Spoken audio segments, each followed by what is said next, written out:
Alright, okay, there we go. We unmuted now. We unmuted. My bad, y'all. My bad.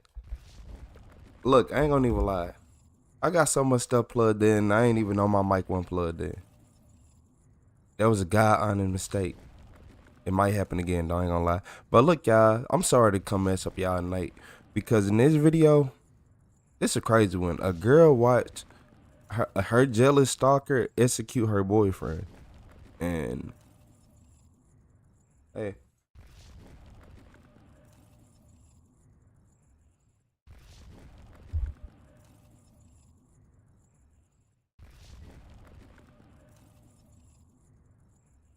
Was that one her ex?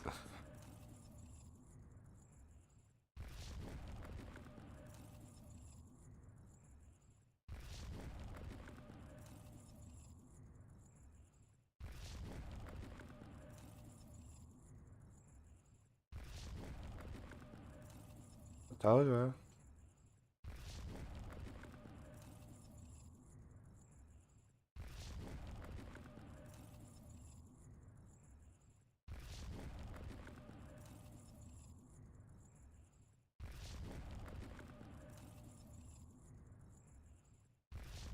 Oh, yeah, something wrong with him for real.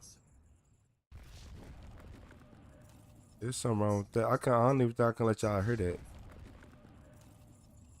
3-year-old Hannah Lee Gage, watching in horror as her boyfriend bleeds out from a gunshot wound to the chest. Hurry, someone's been shot, hurry. Oh my god, I don't even know, I wasn't paying attention. My friend just grabbed my other friend's gun, and I think he was just trying to play around me.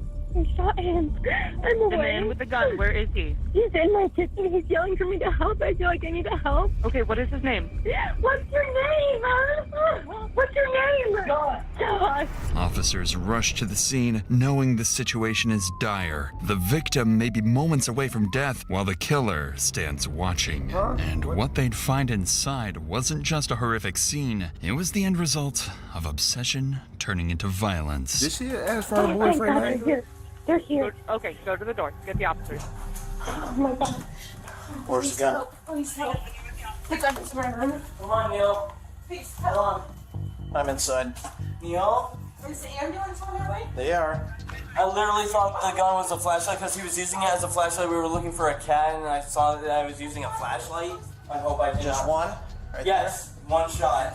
Is he okay? No, it's not okay.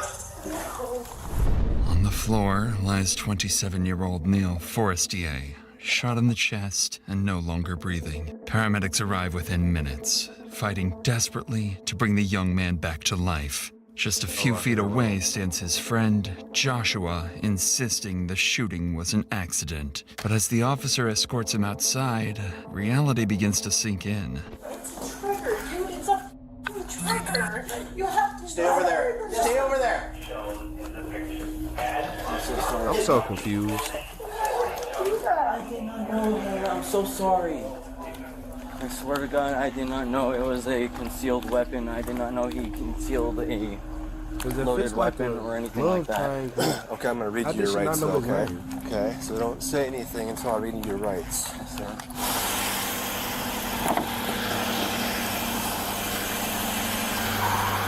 I have work in a few hours. I know, buddy. All Joshua can say is, "I'm sorry." But what immediately catches the officer off guard is that he doesn't even sound upset at all, more worrying about his morning shift. He doesn't appear overly intoxicated either, leading the officers to suspect he's hiding something far darker. Still, with Joshua insisting it was an accident, the officer turns to the only other witness, Hannah. But what Hannah would reveal to the officers would dismantle Joshua's claims, making it clear this wasn't just an accident between friends. Joshua was actually a stalker, and she barely knew him at all. He's gonna bring you out to his car and get you started on a statement. Wait, I got it. I got it. Don't worry I about have a cat, so I just don't want him to know. Was Josh? That's his name, right, Josh? I don't know. I asked him when I was on the phone with the police, and they said it's Josh. I know him, but I just don't know him that well. We've met at the bar like a couple of times. Oh, And he just asked if he could come over to my house so he could sober up for an hour, and then he was gonna go home. And I said, Did yeah, you sure, drive that's here? fine. Why? Here's waistbands, so him and Josh could box. Why was Josh started it, like he was like playing. doing it, acting around. And then Neil was like, oh, we can do that if you want. Like, we could just start with 10% and then go up. Black people don't do that.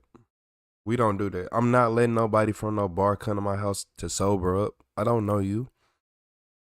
Oh, I seen you at the bar a couple times. For the last 3 months, I done seen you a couple times. I don't care. I don't know you.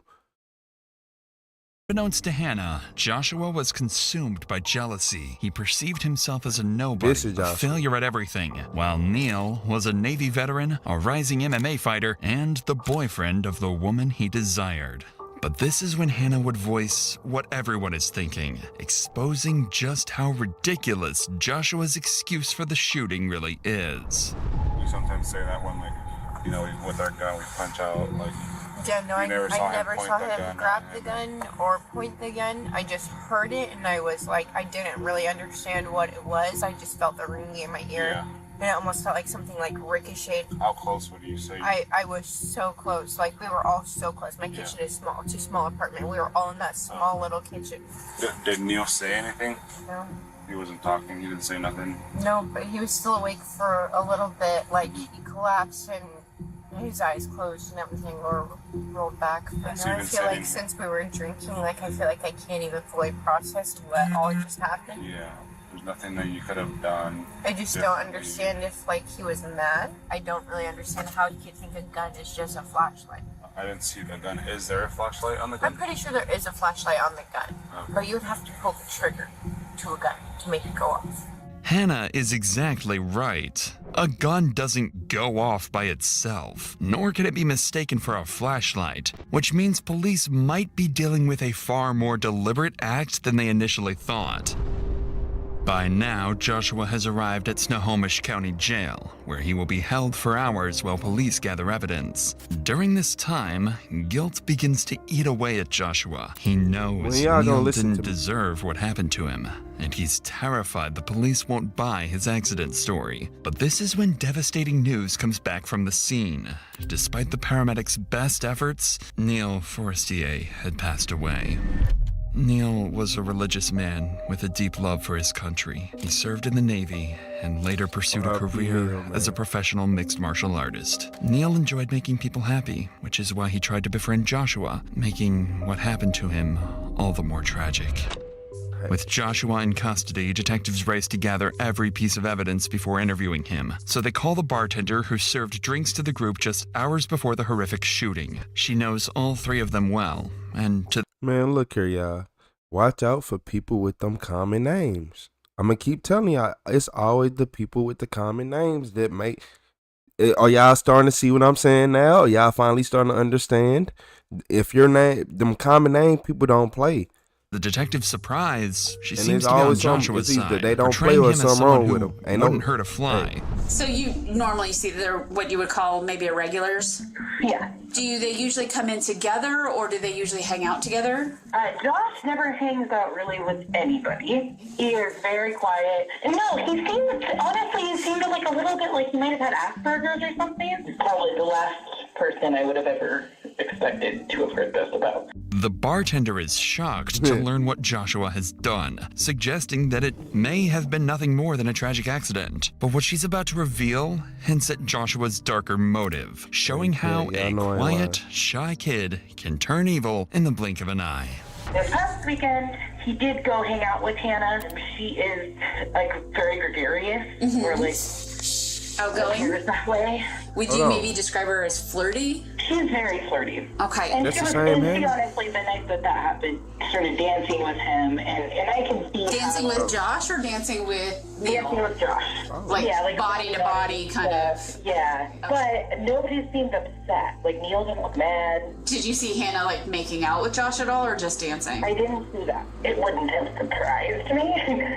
Okay, and have you ever heard Josh express any kind of feelings about anybody in the bar or Hannah at all? Yeah, he stares a lot, but it seems not like creepy, more like very observational. Okay. Almost like he wishes he knew how to talk to people, but doesn't. Neil seems like a really nice person, and Josh seemed really sweet too. Awkward, and I could see where he might misread situations. Armed with a clearer understanding of the group's dynamics, the detectives hope they have enough leverage to get a confession from Joshua. So 4 days after Joshua's arrest, the detectives bring him in for questioning. Veteran detective Kristen Parnell will lead the investigation. She knows exactly how to handle suspects like Joshua. By using Joshua's own insecurities against him, Parnell will uncover his repressed feelings for Hannah and reveal the true motive behind the murder. You remember me, Detective Parnell? The reason I came down here was because, some more stuff has come up and I just kind of wanted to follow up with you and get some more questions answered. Okay?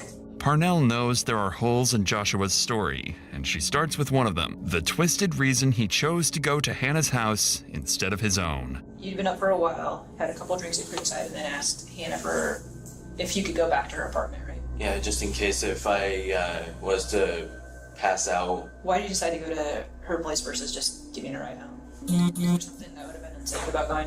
I mean, there would have, but at the time I also wanted to head home. Not head home, but head to Hannah's, hang out with her for a little bit just in case if I was to fall asleep there. You guys did the play fighting thing. Yeah, it just came out of the blue. I mean, knowing that I've gotten into a couple of fist fights in the past, and I told him that I was pretty good at fighting. I was throwing good punches and stuff. Okay. And then he got his on me, and I'd say he did better than me. Because you hurt, right? It didn't hurt. Or, no, it didn't hurt. It knocked the wind out of you. It knocked me back, and I was... It's kind of hard to talk on Dr. Insanity, because, look, y'all, first off, why did Hannah even let him come if she got a boyfriend? So, look, if you go to the bar with your boyfriend, and you gonna let nothing do, man, hold on, because I got some questions, because of him as a man. I'm not, because he died, so I ain't gonna say nothing, but still... Why did she even let him come back? Why did he let them? You obviously can tell when somebody like your female. You can tell when a dude like your female. Every man on the planet can tell when another man likes their female. No, I'm not. And then she let this man from the bar come back home with them. You're not coming. Just think about it. No. Kind of breathing a little hard. Yeah. For a little bit. Yeah. And then he kind of put his hand on my shoulder and said, "Are you okay?" And I'm like, "Yeah, I'm fine. I'm just a little winded out."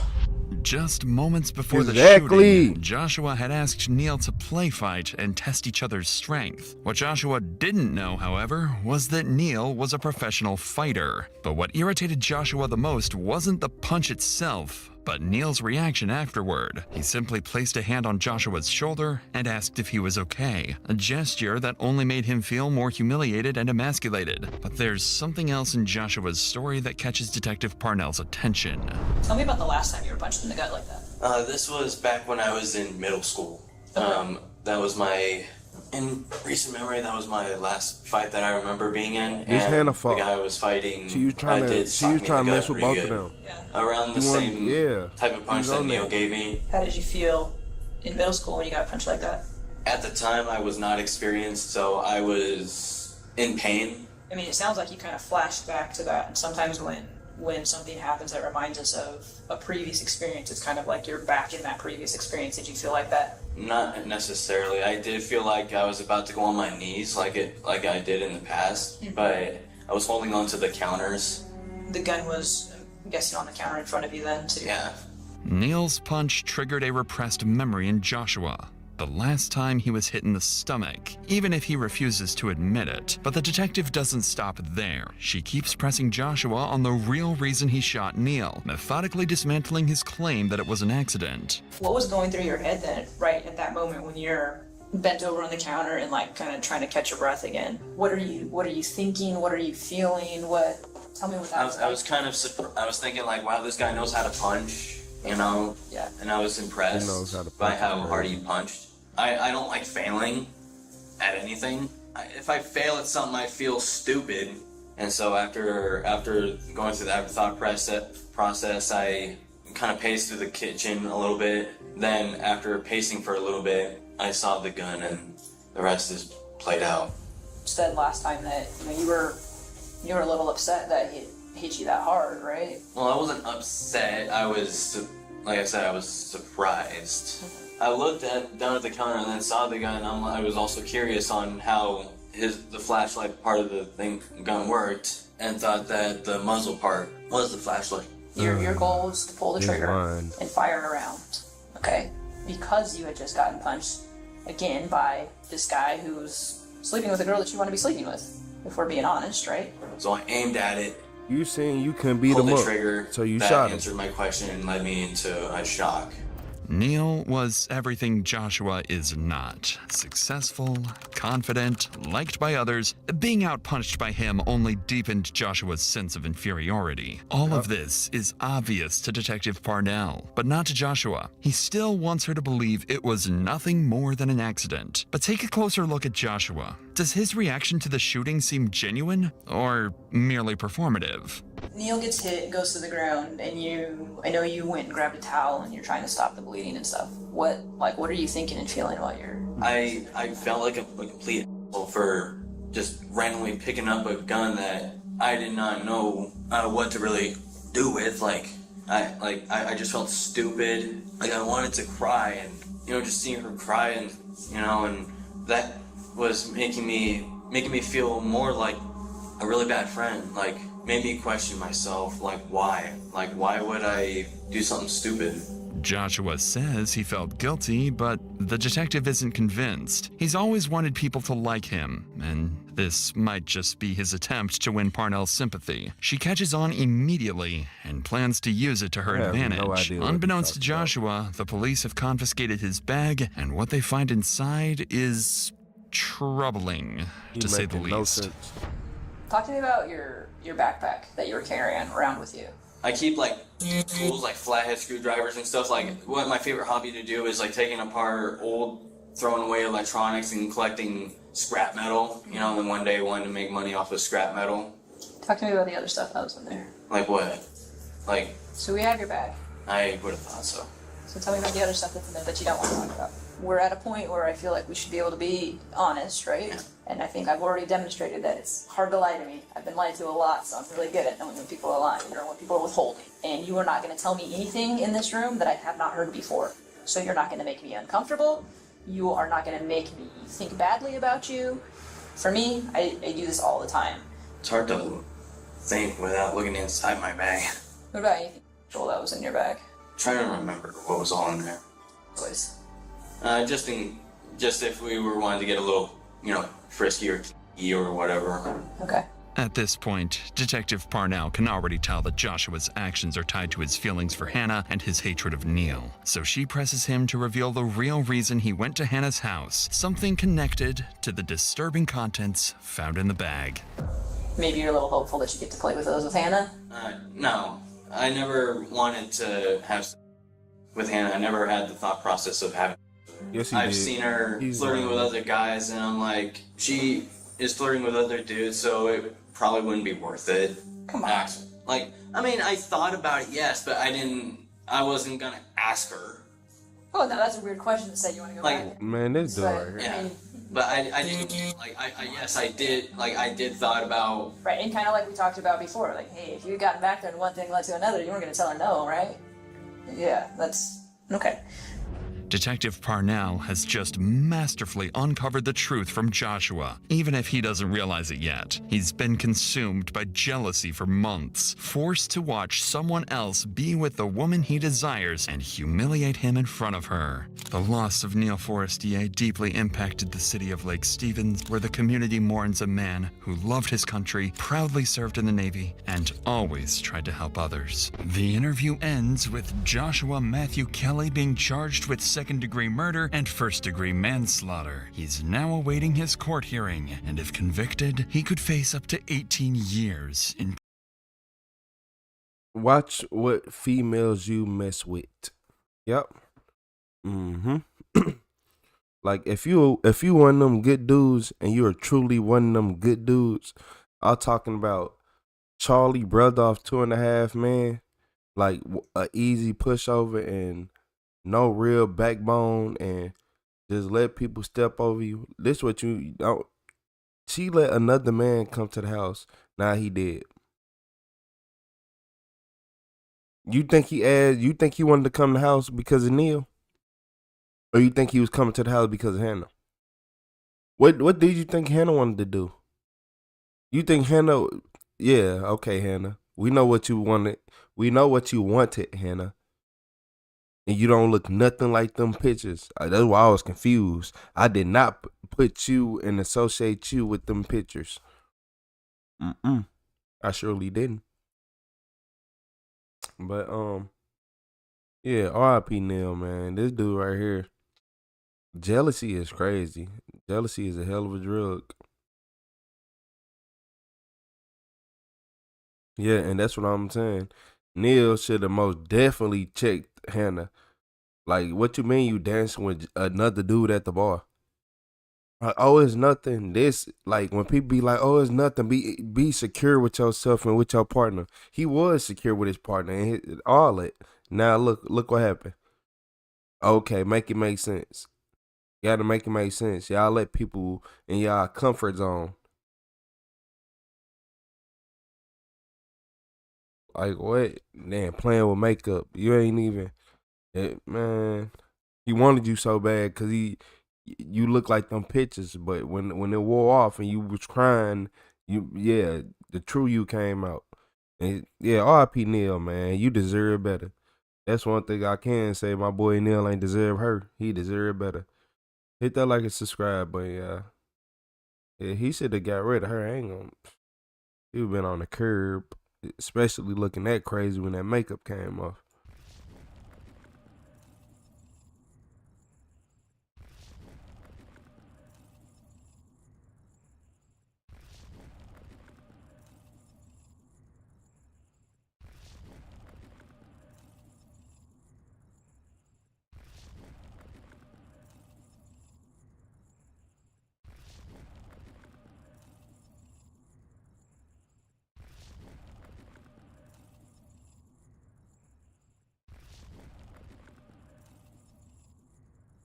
Hey, look, in this video, they said they found a severed head inside of a playground.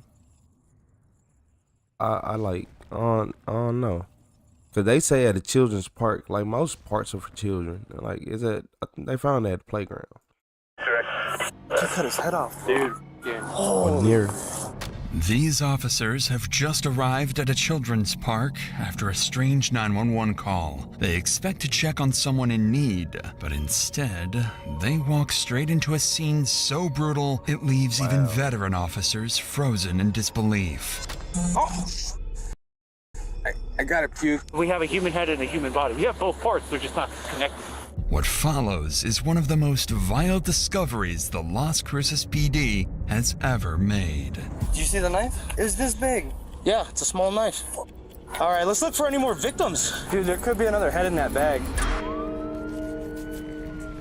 Hell no. Y'all playing. So I was just driving, right, and then I pulled into Apalaca Park, and I seen there was a body laying on the floor, and then I think his head was on the side of it. Could you tell if he was breathing? So then I no, his head was completely off of his body. What do you mean? Like, You heard what he said? Following the 911 call, a group of officers are dispatched to investigate. But the caller also mentions something alarming. The crime looks fresh, and there's a man in the park acting suspiciously. As officers make their way to the scene, they have no idea that the man the caller saw is actually the killer, hiding in the park and watching them. Have one officer in the entrance. 917, we got the east blocked off. We just need the south part of the park blocked off. So he there in the shadows watching them right now. Hold on. Nope. You know what? I'll get police that. Cause you telling me that he just decapitated somebody and he ain't even go far. He just chilling, watching them playing in the trees. Okay. Nope. Go make 2-5 with them. Someone's sitting right there. Officers arrive and find a man lying motionless in the middle of the road with his head completely severed. As they begin securing the scene, one officer spots a man sitting beneath a tree just a few feet away. He signals another officer to move in and make contact, and when he approaches, he instantly notices that the man is covered in blood. 911, just make 25 with a pedestrian in the middle of the park. Sir, put your hands up. Stand up. Come over here. Put your hands up. Put your hands up.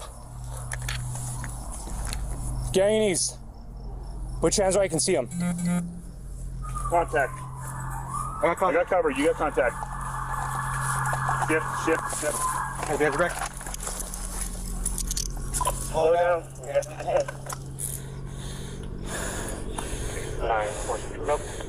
I just lost my. Just pat him down, bro. Yeah. I'm off there. You cool if I take everything out of your pocket? Put gloves on, please. Put gloves on, please. No, you lost your Yeah, I got gloves. Here you go. Get him at it. Hey. We need somebody to stay at the intersection to make sure our scene doesn't get contaminated. Smith, get back to the intersection. Smith, go with the body. After cuffing the bloodied man, officers also notice a blood-stained knife resting beside him. What stands out most to officers, however, is his eerily calm demeanor. He seems completely detached from the horror in front of him, as if none of it has anything to do with him. To them, it's clear something is very wrong with this man. Still, it seems like they've caught their killer. But what they don't realize yet is that this isn't the first time he's been arrested for murder. While two officers escort the suspect to a patrol car, the others But like, what you mean it ain't the first time he been arrested for murder? So move in to secure the scene and look for more victims. Anyone could be out there. Killed one But as person, the he gonna search get out and just be begins, okay. the brutality of what they just witnessed starts to sink in, making it hard to stay focused. All right, let's look for any more victims. He cut his head off. Dude. He has a knife. It's a small. Just stand by with it. I'm right here by the rock because there's a big pool of blood in the grass. I don't want to walk close to it because I don't want to get in trouble for walking so close to it. But did they say they have a suspect or a possible suspect? I'm like 99.99. That's it. Oh really? You think so? Here's one right there, next to the knife with all the blood. Oh, is the knife and blood over there? Yeah, it's like stuck to the ground. You can see all the blood on it. Oh, okay, then never mind. I didn't know that part. I got Ortiz watching where we got the dude. Okay. Has he said anything? Hey, everything, John. He was smiling and laughing when we hooked him up. Did you see the knife? The one that was sticking in the ground? Yeah, it's this big. Yeah, it's a small knife. There might be another one because there's that bag that's covered in blood. At least it looks like blood. Maybe there's another head in it. I'm actually thinking about that. Because there's blood spots on it. Yeah. Oh, right by here, nobody calls that shit out. Yeah, It took a while. You know how hard it is to get this? My thing is people call it code 24, this code 24. You can't call it on the time. Yeah, this motherfucker gets his head hacked off with a penknife. And nobody says nothing. He was sitting there with his bloody hands next to his bloody bag, and then we found out the tree. Dude, he cut against the tree too. There was like an execution spot. Against the tree. You think he's just crazy? But you have to be, bro. So they did their business, came over here and let people like, hey, let this motherfucker be seen on the street. No, it's just one dude. That's what I'm saying. Dude, he had to be gnawing at that thing for a while, though. Spines, dude, are tough.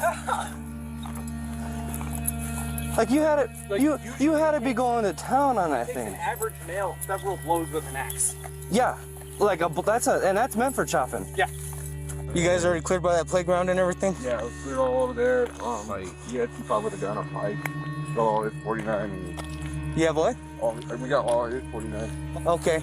I think the park's clear now because I came up all the way from the west coming east. So go back with Ramirez and one of you all decide who's going to go to an aid, okay? Officers canvass the park and, fortunately, find no other victims. But as they work on the scene, one detail keeps coming up in their conversations. The bloodied knife beside the suspect. They can't believe that a weapon this small could have been used to behead a man. But as it would soon turn out, they were focused on the wrong detail. Because what the suspect did after the murder would shock detectives even more. For now, though, detectives turn their attention to the victim. Oh, no, that's Stop. He better not ever get out of jail. If you can do any worse than this, you better not ever see the light of day. No cell should ever be it, man. You should never He's got be. a scorpion on his back. 29 hours a day locked down. Like, So how do you the do scene more? is right there. Where? Right there. You see all the blood? why, how, he drove him this far. The head got over there somehow. So he either had to pick it up and move it, or he kicked it or rolled it or something like that. So we got a tattoo. Times too long. Yeah, we got some stab wounds, some good stab wounds. Multiple stab wounds. And he was saying it's a 2-inch knife. Yeah. Got small stab wounds right there. What's that, Dustin? Glass? I really don't know what See judge that, let him that out. shiny stuff there and there? What is that? Could be spit. Yeah, could be spit.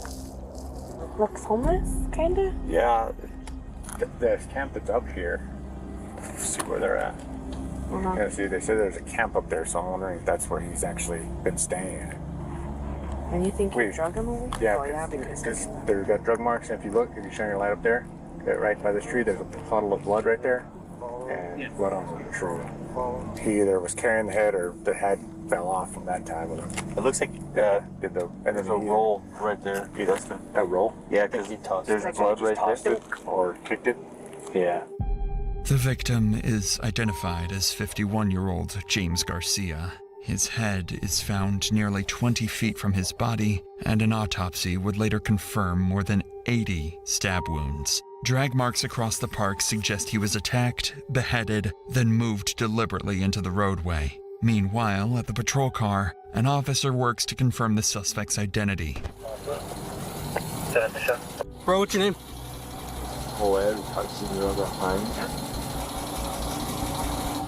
So, this is what he gave me. I don't know if you guys finally identification. Laser said he didn't feel a lot on. Yeah.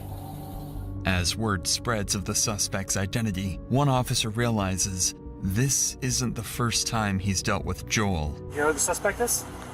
Science. It's Joel. Huh? It's Joel. Which one? Joel. Joel Science. He's the one that Code 5 Vex wrote death to in his own blood and then signed his name. 8 weeks before this incident, Joel went on a vandalism spree in Las Cruces. 8 weeks! He smashed the windows of 2 local businesses, and inside one of them, officers found walls covered in homophobic slurs and hate-filled messages, written in marker and smeared with blood. Damages totaled thousands of dollars, and surveillance cameras captured Joel disappearing into the night. He was arrested days later and charged with multiple felonies, but was released pending trial. A clear warning of what officers would encounter just weeks later. Hell no, wait. That ain't no clear warning. That is 2 different hemispheres of crime. Okay, he went in there and painted stuff with his own blood, right? Man. Joel is transported to the Las Cruces police station and placed in a booking cell awaiting the detective's arrival. When they arrive, they waste no time and begin his interrogation, hoping to get a confession. But Joel has different plans. Joel? Yes, sir. I'm Detective Gonzalez, Las Cruces Police Department. This is my partner, Detective Lockridge. You feeling all right now? Oh, yeah. Okay. What were you doing at Apodaca Park this past night? You don't know? Me too. Okay. Who were you there with? They said he killed somebody before. Tell me what you do know, Joel. Tell me what you do know. What happened? What'd you get on your hands? What's that? You don't know what you got on your hands? And you don't know what you were doing in Apodaca Park tonight? What were you doing? I wasn't in Apodaca Park until I got called. Me neither. That's what officers found. Yes. So why do you think you're here, Joel? You guys brought me here, you tell me. I'm asking you why we brought you here. Why did? I don't know. So I'm asking you. That's me. Huh? I don't know. You ask me. Joel refuses to talk, and for the next 30 minutes, he gives detectives nothing. It's clear he won't break that easily, so they decide to give him a break. In the meantime, they collect his blood-stained clothing, DNA samples, and photographs, then begin digging into his past, and finally discover why Joel is so good at deflecting. Years earlier, officers were called to the Townhouse Motel after reports of a shooting.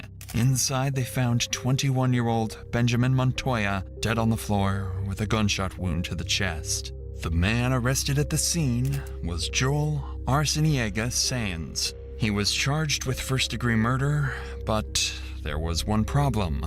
The weapon was missing. Months later, the gun surfaced after a robbery arrest, and with no way to prove who pulled the trigger on Benjamin, the charges were dropped. Joel walked free. When Joel returns to the interrogation room, detectives have a new, unorthodox strategy. They use his history of writing homophobic slurs against him, suggesting the victim was his boyfriend, hoping to provoke a reaction and get him to confess what really happened. It's your boyfriend. I ain't killing because Joel, I'm just trying to find out more information about James. So, was he your boyfriend? Were you guys dating each other? Okay. Were you guys in some kind of lover's quarrel? Yeah. Oh. What is that? Like, because he's your boyfriend, you guys got in an argument? I told you that. That's just what I'm getting. Yeah, I knew that. You tell me, man. Why would you call me gay? I'm not calling you gay. Yeah, I'm not judging you. I'm married. You're married? Yeah. Who are you married to? Are you married to James? Are you trying to insult me? Huh? Are you insulting me? No, I'm not insulting you. I'm not calling you gay. Well, why are you calling me gay? We're not calling you gay. We're just asking if that's what it is. I didn't call you gay. Just told me gay. I said, are you married to James? No, who told you I'm married to James? I don't know I'm married. Okay, well, I'm trying to find out why James is dead in a park and you have his blood all over your hands. I'm not gay, I bet you are. Where are you getting? You more worried about not being I'm gay not than lying about anything. He rather do 50 years. You're telling me I don't know everything. Detective. Yeah, you act like a child. I'm not acting like a child. Yes, you are. Okay. So then tell me about James. Tell me about James. Shows your cheat says. Is that why you're pissed off because James thought you were gay? No. Did James hit on you? No. Did he make some kind of advance towards you that you didn't like? No. You want to fight me? I don't want to fight you. Well, let's get some in my cuffs. I don't want to fight you. Don't call me gay. I'm not calling you gay. I'll beat the Okay. Here's what I think happened. You and James are in a relationship. This police trolling. He said something to you. It's working. And you killed him. Where did you hear? Does your wife know where you're at right now? No, I'm not gonna tell you. Does she know that you're sleeping in the park with another guy? No. Well, I'm not. You told me earlier you're sleeping in the park. You and James are the only ones in the park. I didn't do that. That's exactly what you told me. No, I've never seen that. It's on the camera. That's not what I said. Look, Joel, we know what you did. We just want to know why you did it. So why did you kill that guy? It's because he my wife. Your wife. When did this happen? 4 years ago. 4 years ago? Yeah. Okay. Was that reported? No, we were all homeless. What's that? We were all homeless. You guys are all homies. Homeless. Homeless, I'm sorry. Those are our bags that you had to go stealing from us. Okay. Which bags are yours? Those 3 backpacks belonged to my wife and her 2 friends. Okay. I wanted to get them back. I just tried to take them. He pulled the gun on me, you saw it. So yeah, I have a knife and I stabbed him down. And what else did you do? I cut his head off. I dragged his body down the street and kicked a good soccer with his head. You played soccer with his head? Yeah, I kicked flat passing cars. I told you what you did, sir. I appreciate that. I You was appreciate you kicking that passing cars and nobody called the police? You want a cigarette? See what I can do for you, okay? See what I can get you a cigarette. Within minutes, Joel loses his composure and admits to the killing. He claims James Garcia had sexually assaulted his wife years earlier, that he pulled a gun on him, forcing him to act in self-defense. But when detectives searched the scene, they found no weapon and later confirmed there was no record of a marriage, no victim, and no report of any assault. It was a story entirely fabricated by Joel to justify what he'd done. The interrogation ends there, and Joel is transported to the Doña Ana County Detention Center, where he's formally charged with first-degree murder. Over the following years, the case stalls after Joel is declared mentally incompetent to stand trial and placed under psychiatric evaluation. During that time, investigators learned that Joel has suffered from schizophrenia since the age of 11 and had been off his medication for years. It wouldn't be until March 2025, almost 4 years after the killing, that he's finally ruled competent and brought before a jury. After a week-long trial, the jury finds Joel Arciniega Saenz guilty of first-degree murder. He now faces a life sentence in the New Mexico Department of Corrections.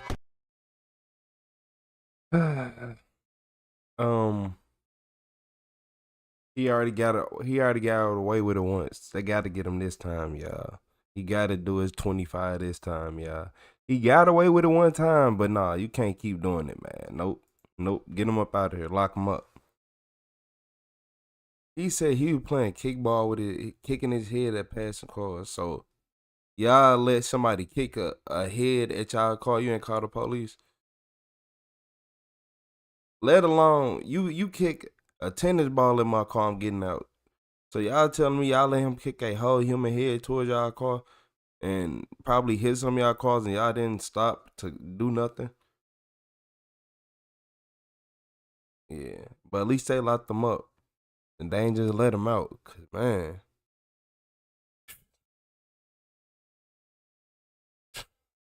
you know what? Yeah, yep. Today been the doozy of the day. Hit the like and subscribe button. We still got a couple more videos.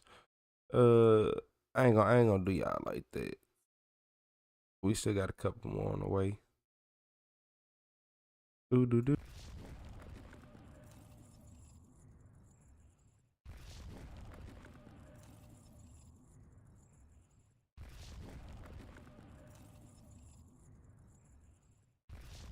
Hey y'all, I'm not gonna lie. This is a crazy one. It said a mom found her daughter dismembered body inside her shed. I wouldn't even know what to think, how to feel. Nah. Nah. Hi, Patricia. Sergeant Ranty, Liverpool Township. You helped your buddy with possibly help move a body. I have a search warrant to search in the shed. Police are at a residence where, just days earlier, a mother of 3 had mysteriously disappeared.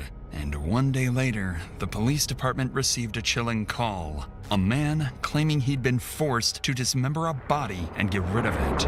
And he said that he shot her? Yeah. And he couldn't get the body out of the house and into the shed. So at that point, once he drug her over to the steps and the carpet rolled up in the carpet, what happened at that point? He said he killed everybody. He let everybody in the house numerous times. Like, yeah, that's crazy.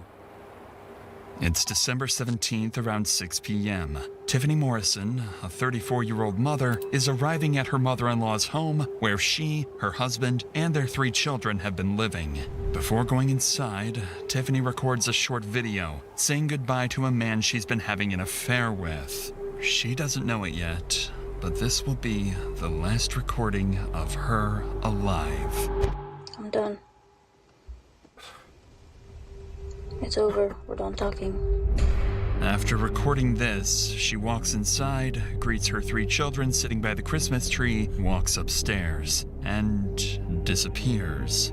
The next time Tiffany would be seen, she would be in 6 different beds across East Liverpool.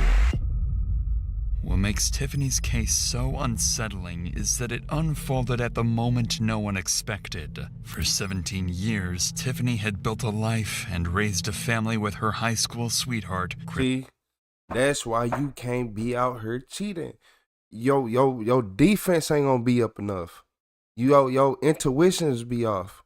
You be letting people too close and too in on y'all routines. Man, come on, man. 17 years. Christopher Morrison.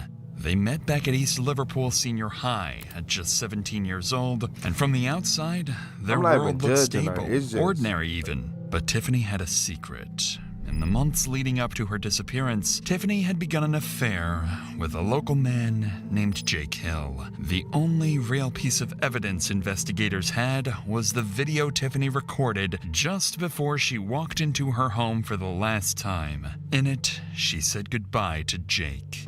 I'm done. It's over. We're done talking.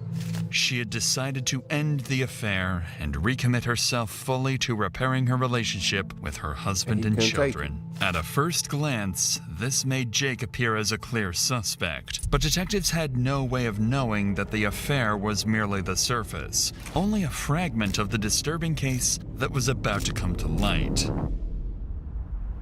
On December 20th at 6:49 a.m., watch out for them 3 people with days them common after names. Tiffany's disappearance, 911 receives a disturbing call. Thomas Slager, the father of Randy Slager, reports that he believes his son may have helped move a deceased body in the days prior. Both Thomas and his son are asked to come to the station to discuss the matter further. They have no idea yet, but this suspicion will unravel into something far darker than they could have imagined. A dismembered body with a violent killer still out in the public, pushing investigators towards a single risky move. They'll have to stage one perfect moment to take him down. But at this point, police have made no connection to Tiffany's disappearance whatsoever. But this is about to change. Talk, switch me seats, bro. So let's start with how you were contacted, when you were contacted. But in 2 days, so I don't really remember the times great. But roughly, ballpark. I called by, and he said he needed. When did you get called, Brad? That night, so it was Sunday night. He called you Sunday night itself, right? 7, yes, 7. Randy says the call came in around 7 p.m. that Sunday evening. A friend needed a favor. He said he needed someone to drive his car. It was the same night Tiffany recorded that video. The one where she said goodbye to her lover, Jake Hill, and committed to staying with her husband, Christopher. Naturally, detectives saw Jake Hill as the obvious suspect, but the man asking Randy for help that night wasn't Jake Hill, as investigators had expected. Instead, Randy would reveal it was someone even closer to Tiffany. It was Christopher Morrison, Tiffany's husband. At this point, officers knew 3 things. First, Tiffany had made the decision to leave Jake behind and return to Christopher. Second, she had vanished without a trace. And third, on that very same night, Christopher had reached out to Randy asking for help to move something. None of it made sense. If Tiffany had finally decided to come back to Christopher, why would that be the night he killed her? Why not one of the countless other nights when she had actually been unfaithful? Investigators realized there had to be a missing piece, something they weren't seeing. And that's when Randy revealed something even darker. Okay, what did he discuss with you at 7 o'clock? He asked me if I could do my favor, ride, or not give him a ride, drive a different car while he dribbles other car to his lights, what kind of house, which Jimmy Hill, I guess. Okay, then where's Jake Hill? I don't know. I've never met the guy. I couldn't see him. For the first time, Jake Hill is officially mentioned. Christopher had apparently gone even further with his plan. According to Randy, Chris asked him to help hide a body, while Chris would be, quote, dropping off his girlfriend at her new boyfriend's house. If Randy's story was true, it pointed to one chilling possibility. Chris was trying to frame Jake Hill for the murder. While all of this was already more than enough to alarm investigators, Randy revealed that he knew even more about what had happened. He told officers that he had actually gone to Chris's house that night and that he could describe the disturbing things he found inside. Once you got to Shady Side, what happened? We walked in the house and all the kids were there and mom was sitting there and we talked just randomly about stuff there. Chris said when you walk down That's the crazy, basement, because I didn't expect this, I ain't gonna lie to y'all. Over Tiffany wanting to leave him. Okay, Tiffany wanted to leave him? I didn't shoot, just grabbed him and then somehow, and like I said, I don't know, as I wasn't there for none of the stuff. Somehow she was back at the house. She was there at the house at some point. That's where each put that bullet hole in the shower and where we shower. I ain't shooting the bullet hole. Randy explained that, quote, Tiffany was somehow back at the house. We, of course, now know the reason why. She had finally decided to move back in with Chris, and that one detail makes everything that followed even more tragic. Randy said he tried to calm Chris down, urging him to go to the police. But instead of listening, Chris escalated the situation and began showing Randy photos of Tiffany's dead body. When I got downstairs, he looked at me and he started crying. He started telling me that Tiffany and we're fighting. She was leaving for some dude that sent me some damn pics or something. And that he shot her. I couldn't believe that. And he whipped his gun out, slashed the gun out, and I took away. He couldn't get the body out of the house and into the shed. Now I tried to talk to Magnus, tell him I was stupid. I told him he was an idiot. He should probably turn himself in, all that, but none of it, nothing. I mean, I couldn't convince him to do anything besides he wanted to. He asked me to help him roll her up into the carpet. I didn't know to that. Well, all of this was gruesome, and more than enough to justify bringing in Chris for questioning. One detail stood out to detectives: the messages between Chris and Jake. If they could get access to those conversations, it might help them establish a clearer motive for Chris. So over the next few days, investigators began digging deeper into his life, and what they uncovered only further darkened an already disturbing case. By tracking Chris's license plate in the days leading up to Tiffany's disappearance, detectives traced him to one particular store. On December 15th, just 2 days before Tiffany's disappearance, Chris is caught on surveillance at the Harbor Freight on 4130 Mall Drive in Steubenville. There, he purchased two things: a Hercules reciprocating saw and 12 brand new blades. At the time, this wasn't enough to prove anything on its own, but this simple receipt would later become crucial to the investigation. Next were the conversations between Jake and Chris. While it's unclear how officers obtained them, it's obvious these messages played a significant role in shaping the case. It turned out Tiffany's affair with Jake wasn't a secret at all. In the weeks before she disappeared, Chris and Jake had been messaging each other regularly on social media, with Jake frequently taunting him. He sent Chris explicit photos of Tiffany, pictures of his own genitals, and graphic depictions of their sexual encounters. All of this created an unmistakably strong motive for Chris to act out violently. And with that in mind, investigators prepared to arrest Chris and bring him in for interrogation. But what they couldn't have predicted was that the arrest would turn out to be a complete disaster, because Chris had no intentions of going to prison.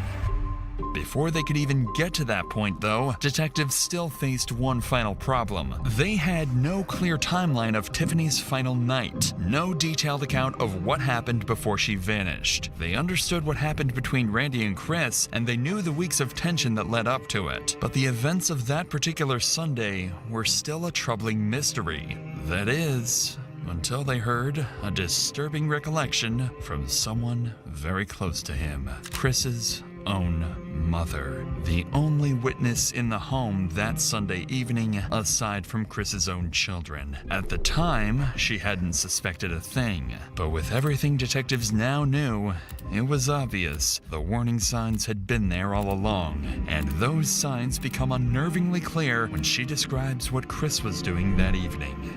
I do remember going downstairs in the basement yesterday to get a bag. Okay. I was gonna do laundry, but when I asked the kids to get their clothes together, he'd said, "Mom, you do enough. We'll take care of the clothes." He did not want me in the basement for some reason.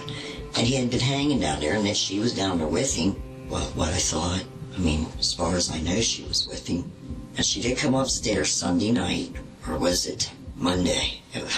She did come up, and I was standing there at the Christmas tree, and she come flying past me. And you know, she was having an affair with this guy, so I figured she was hanging down there from embarrassment. Shame. You know, I grabbed a hold of her, And I kissed her on the side of the face, and I told her I loved her, you know? And she says, I love you too. Chris had stopped his own mother from going down to the basement, where he and Tiffany had apparently been staying. She recalled that it was obvious Tiffany felt embarrassed about her unfaithfulness, which only makes what happened even more tragic. But what she said next shifted things from tragic to deeply problematic. She told detectives she believed her own son might have been planning to kill himself. See, when all this was going down yesterday, I thought maybe he killed himself. That's what I was thinking, but couldn't make sense to me that his vehicle wasn't there. You know what I mean? Because I'm like, why are they in shame? You know? And that's, you know, but then, I mean, this is just all so much. While this was sad and certainly worrisome, it wasn't true. Chris wasn't dead, he was alive and well, and his time on the run needed to come to an end. At this point, the East Liverpool Police Department had one final thing to take care of before moving in to arrest Chris, executing the search warrant on the shed behind his house, the place where Tiffany's body was allegedly being kept. And once officers opened that door, they would discover everything. Hi, Patricia. Sergeant Ramsey, Liverpool Township. I have a search warrant to search shed. So this is a copy of the search warrant. Officer Talbot, Kenan, and myself, we're going to go up. We're going to look around. The search warrant is for anything not your house, any of the outlining buildings or any of the burglary. Problem with any of that. And how's the kids? Right now, they're with the other grandma. Like, and it's so much going on, so much to unravel. So I thought the man got mad because she was ending it. But then it turned out to be Chris. And yeah, I don't know. It's so much going on. It's too much going on. But this why you don't have a first. And to be honest with y'all, the only reason why she didn't want to be with him no more is because she got caught. And this is, I'm not even gonna get into it. RP everybody. I'm not even gonna get into it. The services were Cause y'all know. And they, you know, the viewing, you know, there's no viewing flood. We're not kidding no more. It is. It's very horrible. I mean, I'm sick to my stomach. I want to burn the shut down as soon as possible. No one to know when I can do that. It's all still part of evidence. So our prosecutor would be able to answer that. But we'll be talking again soon. I don't know what to do with it. You know what I mean? I found all kinds of knives in there. I took all those out of the bedroom. And I think I'm just going to store them in the garage. Okay. I don't know what, you know what I mean? Yeah. I look like hell, but I can't. Your son's had me up every morning at 4 o'clock. So. Sad. Sick. And I got to still live here, you know what I mean? I get it. Let us get done what we need to do. Is it all right to call you Kay? Okay. And we'll give you a copy of the inventory when we're done. All right. I'm not really worried about the inventory. Well, we have to get it. I believe. And it's his mama's house. Okay. Chief Howard. Inside the cabin, officers made a horrifying discovery. They found the saw Chris had purchased earlier, multiple knives, other weapons scattered around, and then the final nail in the coffin, Tiffany's body, cut into pieces and placed into 6 separate bags. At that moment, investigators knew they finally had all the evidence they needed. With this new information, detectives knew it was finally time to move in and arrest Chris. But before they could act, one major red flag stopped everything. Members of the Special Response Team had flagged a disturbing statement Chris had allegedly made. He had warned that if police ever came after him, he would, quote, kill everyone. This was taken extremely seriously, so instead of rushing in, officers developed a careful, tactical plan to get Chris away from his house and into custody safely. We got somebody today, supposedly he killed his wife. She's out back, so we've been working the search warrant, we just got it. We wanted to get him out of the house because he was going to kill all the kids and stuff. The plan was straightforward. Investigators would use Randy, the man who had originally helped Chris dispose of the body, to lure Chris to a specific address under the pretense of picking Randy up. Uniformed units would be staged nearby. Because Chris was armed and had a history of violent threats, officers settled on a tactical ruse, a routine traffic stop. Their goal was simple: get him in handcuffs before he realized what was actually happening, then transport him to the station for questioning. On December 20th at 6:09 p.m., the call came in. Chris was en route to the pickup location. Given his previous threats to kill law enforcement, the officer knew he had to move in with extreme caution and stick to the operation exactly as planned. What's the plate numbers? I don't know the plate number on this. I got the Jeep here. You yell, give me some help. Right here in front of his house. All right. All right. All right.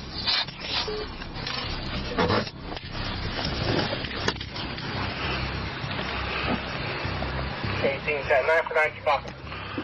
How you doing, sir? Good, how are you doing? Do you have your license, registration, proof of insurance with you? I'm in County. What do you do there? Oh, that's your handgun thing.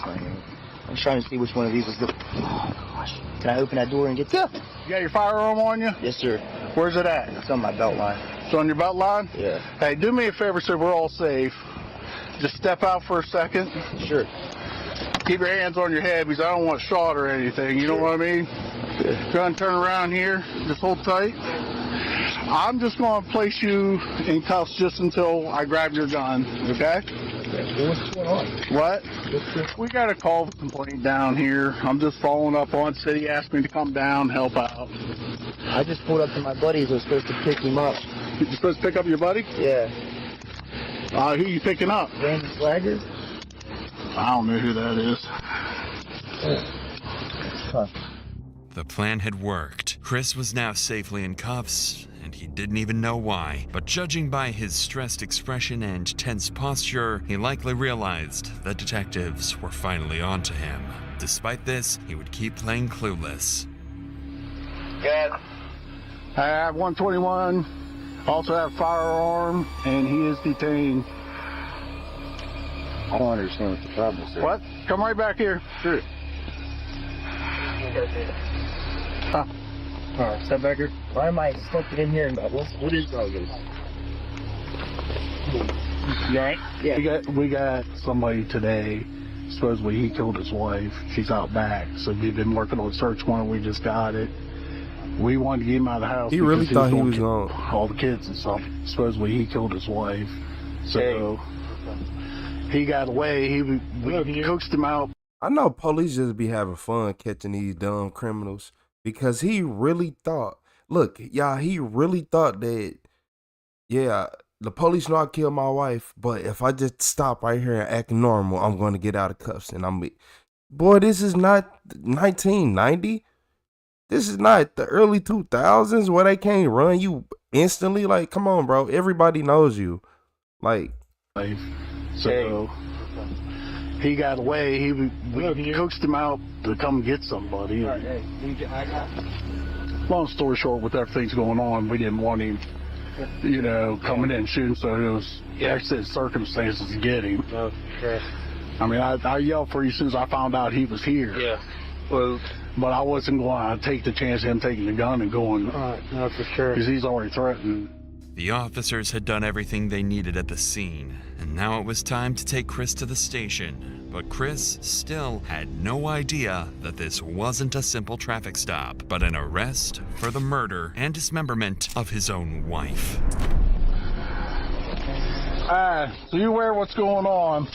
You have some gentlemen at the station want to talk to you. Okay. So you're being detained and taken back to the Liverpool Township Police Department, okay? Okay. At that point, they'll talk to you and let you know what's going on. Can you guys roll my windows up for me? Your car is getting towed to our station where you're going, and it's going to be put in the Sally Port where it's heated or whatever until they're done talking to you, okay? Okay.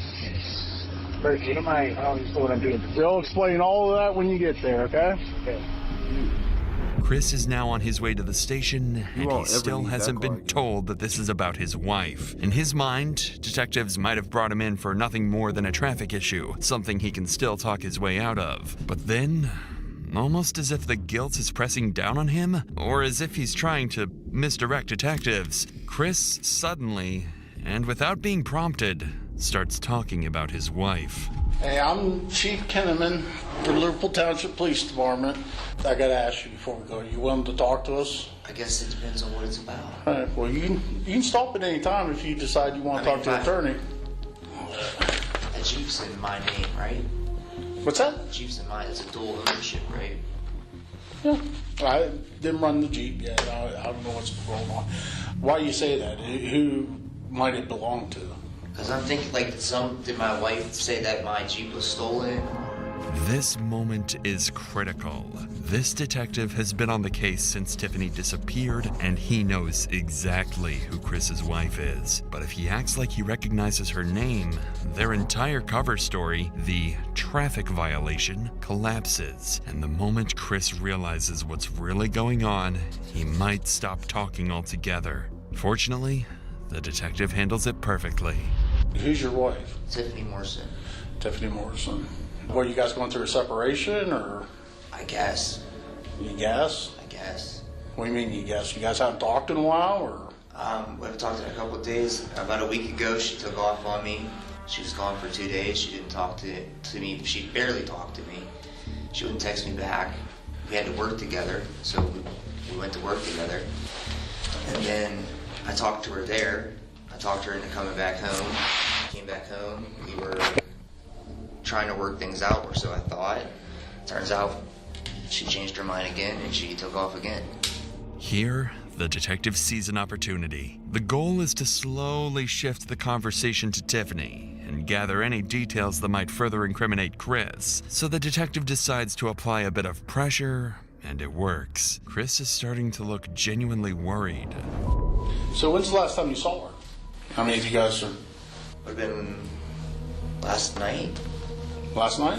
Last night we argued, and she said she was going back up to see her boyfriend, and I said, okay. I said, but you're not taking my vehicles. I said, so if you're leaving, then let him, the guy who has no car, come down an hour away from where he lives and pick you up.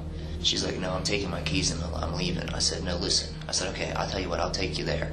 Pick a spot, I'll drop you off close, you can figure it out from there. And she says, okay. So we started down a hill, we started into an argument, I kicked her out of my Jeep, and that was it.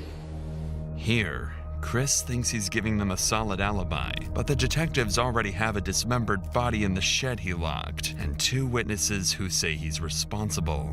They don't need anything more, but they still want to hear why he did all of this. Over the next 20 minutes, Chris breaks down their entire relationship, how it began, how things turned dark, and everything leading up to Tiffany's disappearance. However, due to YouTube's guidelines, we can't show the full thing here. If you're interested, the full video with the extended interview is available on Patreon for just $5 a month. Towards the end, Chris finally realizes what the detectives are doing, and he asks for an attorney, effectively ending the interview. Because he was armed, dangerous, unstable, and considered a flight risk, he would be held on a $1.5 million bond while awaiting indictment. And due to the overwhelming evidence, the body, Randy's statement, motive revealed through text messages with Jake Hill, the receipt for the saw, and his threats towards his family and law enforcement, detectives had everything they needed. Chris is ultimately charged with aggravated murder, tampering with evidence, gross abuse of a corpse, possession of criminal tools, and firearm specifications. He is sentenced to life in prison with the possibility of parole after 25 years. I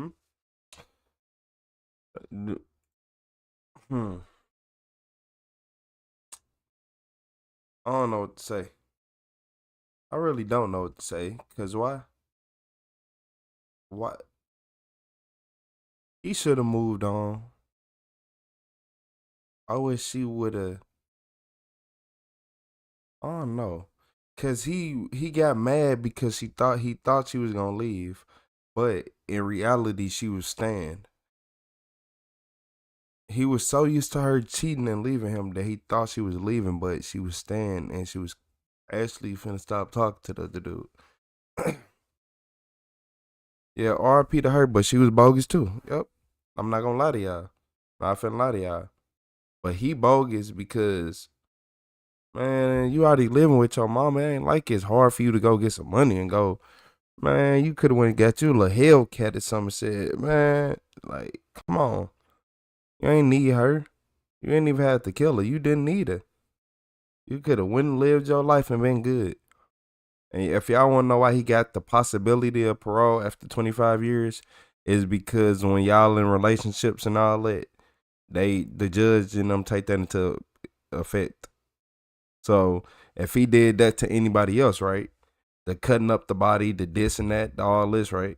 They'd have been like, oh no, you're going to jail for life without probably life in jail without the possibility of parole, right? Or more likely of a chance. But since it was his wife, you can say, is different. And I've been noticing that with all these videos. If y'all are husband and wife, the judgment is way different. And that's weird. I don't know why that is, but have y'all noticed that too? But look, don't be like him. Go ahead, just leave it alone. If y'all in this situation, just leave him alone because it's straight not worth it. Like, think about it. You like, oh my God, they messing up my life. Bro, in 2 years, when you doing good, you will be so mad that you did something that dumb. You gonna either sit in jail for 2 years or you gonna be happy in 2 years. Happiness and people want it to happen spontaneously. That's why phone's dangerous. That's why I hate that most people even own the smartphone. They think dopamine's supposed to come whenever they need it. You remember we used to have to wait for a certain time to watch our favorite TV show? Yeah, they is making cheating against the law in a lot of states, huh? Well, they starting to. I think some states got it, but I don't know. Don't fact check me on it.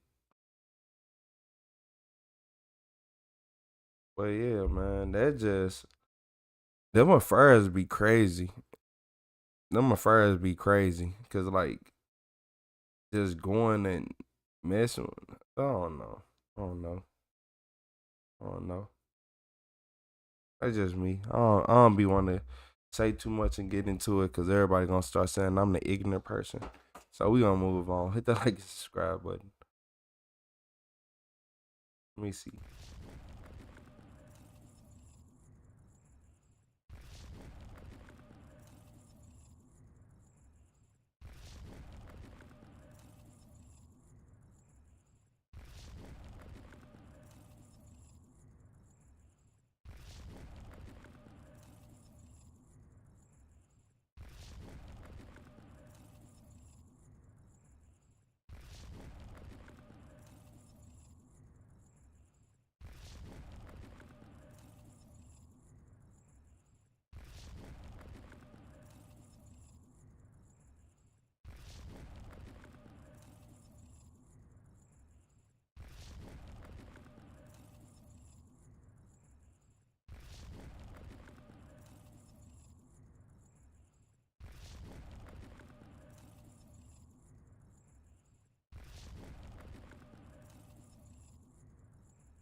Hey, I ain't gonna lie. It get to a certain point where you are the problem. If almost every cop in the city know you, who is the real menace? Who is the real Grinch? 3. A Portage County Sheriff's deputy was conducting laser speed enforcement in Whiting, Wisconsin. He eventually observed a white vehicle approaching at 40 miles per hour in a 25-mile-an-hour zone. The deputy also noticed the vehicle had an expired registration, a defective passenger side brake lamp, and a significantly cracked windshield. Due to these reasons, a traffic stop was initiated, and the driver was soon identified as a 33-year-old female named Nicole. It's a normal female car. I know 3 females with cars just like that.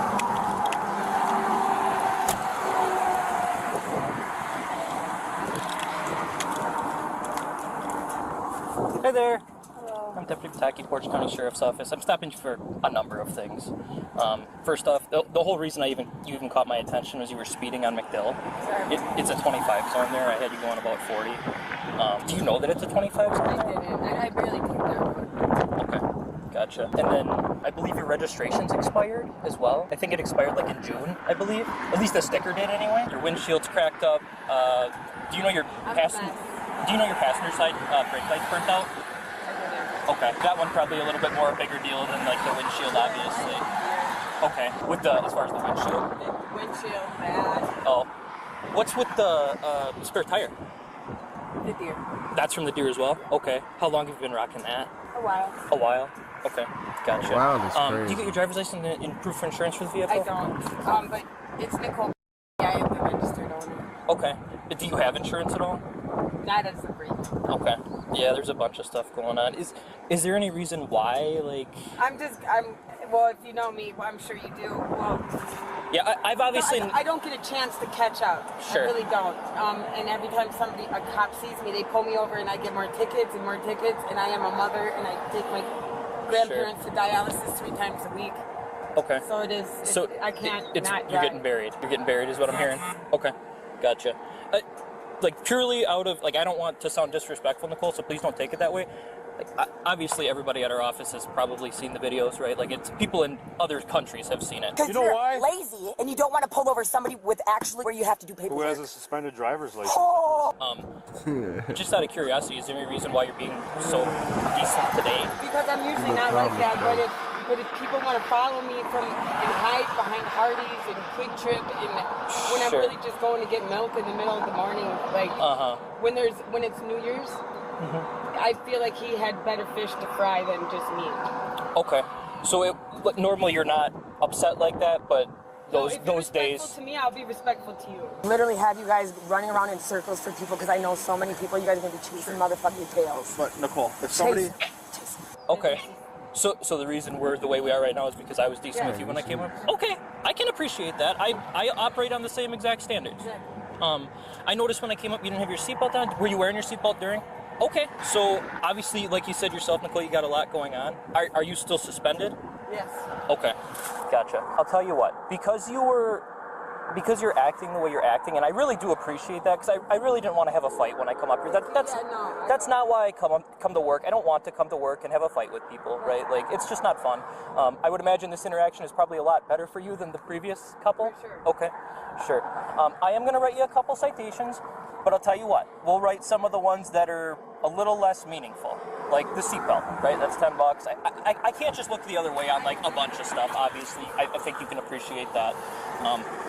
So I will do some looking. I will try and write you some things that probably don't have as much of an effect on your driving record. Just simply based off of a little bit of mutual respect for one another. How does that sound? Okay? Thank you. Do you have like an ID card or anything? Just something with an... I don't. Okay. What's a current address for you? I'm assuming there's nobody else to come and give you a ride or anything like that. Okay. Gotcha.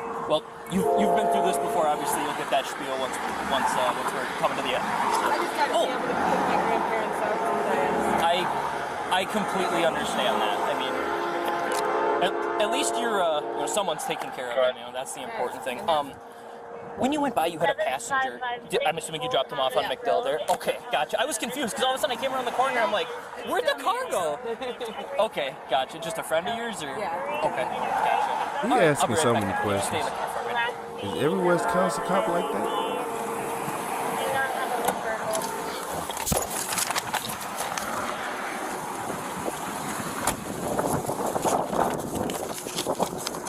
Okay, Nicole. It is hot. Can we talk over there just so I don't have to worry about getting hit by a car? Want me to get out? Yeah, if you could, please.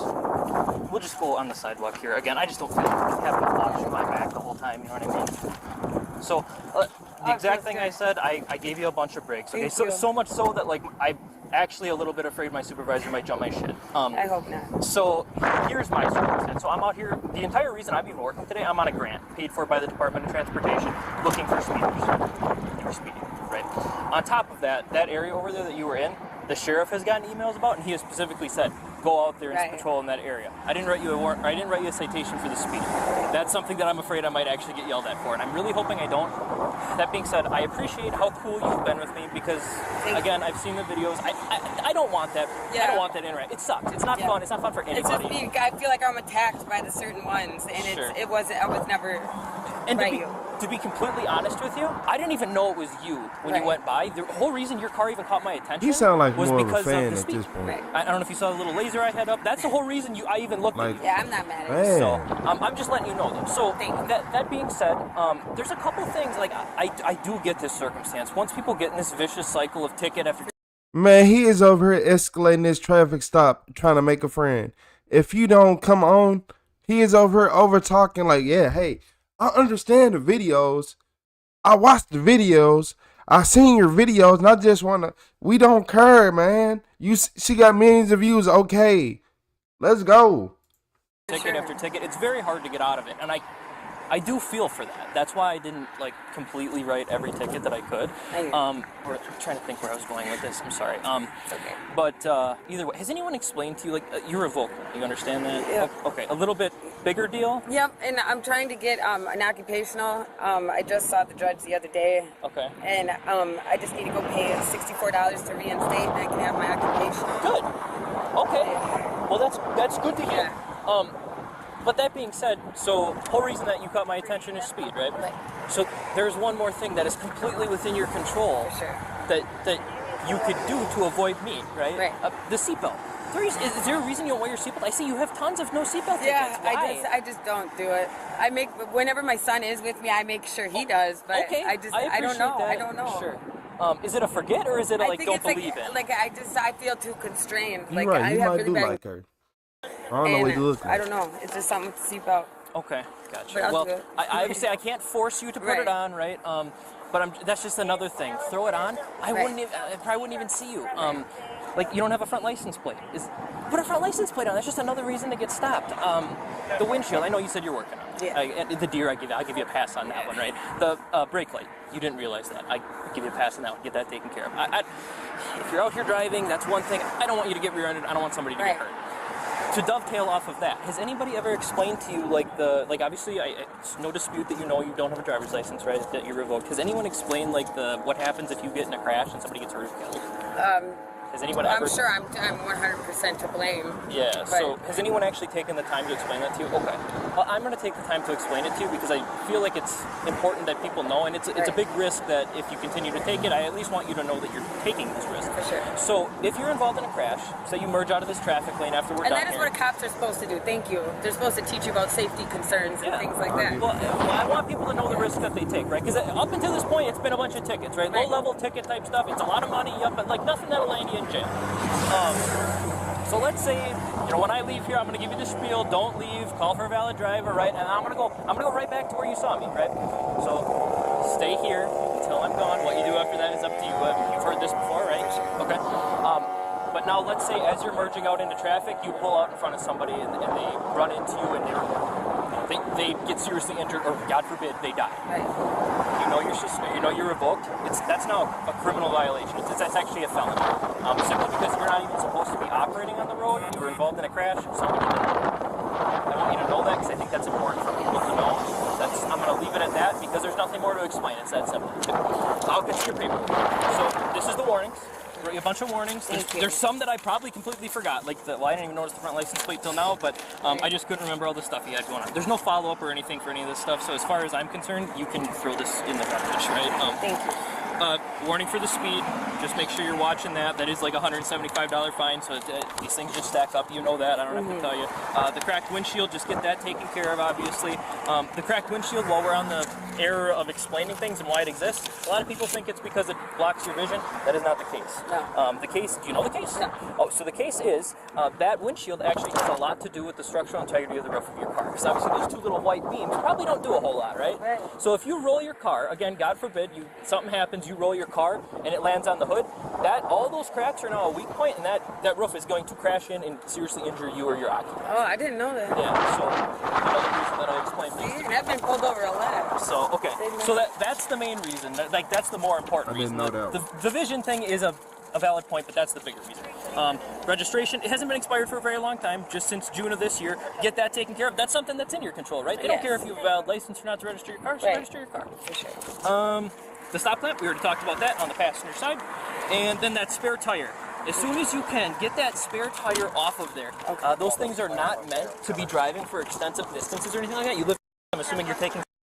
Yeah, so 55 with those damn things, not safe. I mean, really, for an extended period of time, especially where the interstate, really not a good thing. It's for short distances to limp you somewhere to get you an actual tire, right? Just get that taken. Okay. I can't really look the other way with the driving without a driver's license. I know I would get my ass in a jam from my supervisor, okay? It is your fourth offense. These forfeiture ones, they stack. This one is number 4 for you. After this, they are all this fine amount. I wish they were not this much, but they are this much. I can't control that, obviously. 3 points on your driver's license, not a mandatory court date or anything like that. Branch number 2, I'm assuming I don't need to explain this stuff down here. You're well aware of that. Okay. In regards to, what's the next one here? The seatbelt. Throw your seatbelt on. That is not, I give 0 breaks on that no matter what. Just like the crashes, that seatbelt is going to save. I mean, I know you said that you having stuff like that, but it is going to save your life. I've seen it. Okay. And no points on your driver's license for that. The last one is just for the insurance, and you're gonna appreciate this, I hope. I did not write you for the no insurance. Okay, that's $200 for us. Yep. I wrote you for no proof. Okay, $10. thank you. Okay. So that's. I'll be honest. A lot of this has to do with exactly how you've been with me, and. Sure. It is a breath of fresh air. I cannot tell you. It was a huge breath of fresh air. They'll be jealous of you at the sheriff's Yes, department. right. Okay. So, do you have any questions for me, Nicole? I don't. Okay. Here's the sign. Thank you so much Thank you for being an officer and not just worrying about trying to get somebody in trouble and actually teaching them. That's what I'm on here. That is exactly what you guys are here for. But you don't see it very often. Well, I appreciate you. Sure. If you don't have any questions, I'm going to take off. You know the rule. Don't leave. Get a valid driver. I'm going the other way. Please wait for my car to be out of your sight. Okay. Thank you. I can't forget Grammy, though. Okay, I hear you. I do hear you. Yep.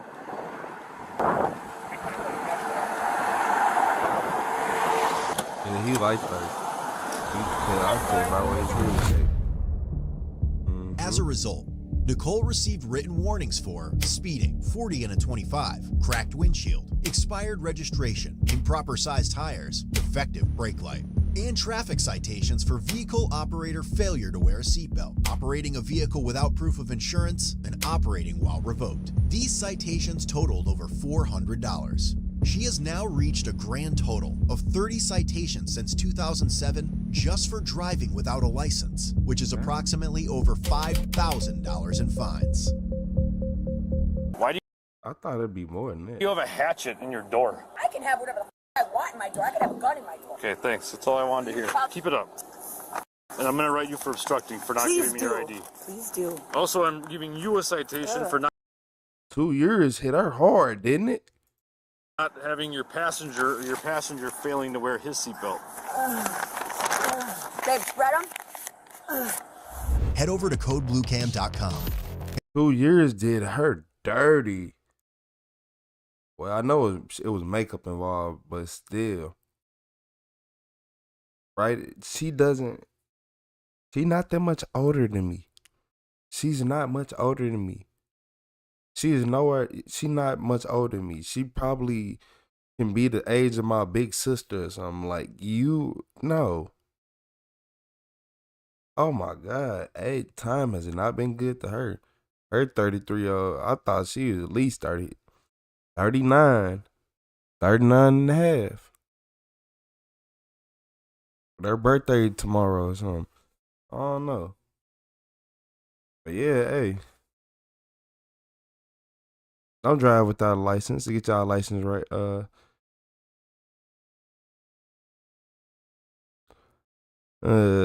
Y'all will figure out how old I am one day. Close to 30. I'm close to 30. I ain't too close, but I'm close. I ain't too close, but I'm close.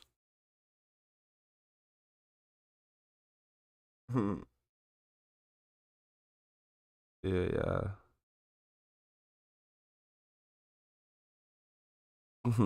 They like and subscribe, but yeah.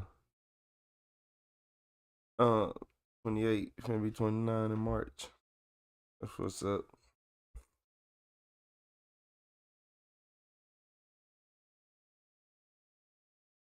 Got old. I was playing.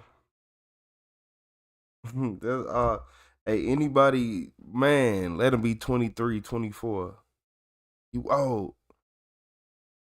Like, bruh, you right there.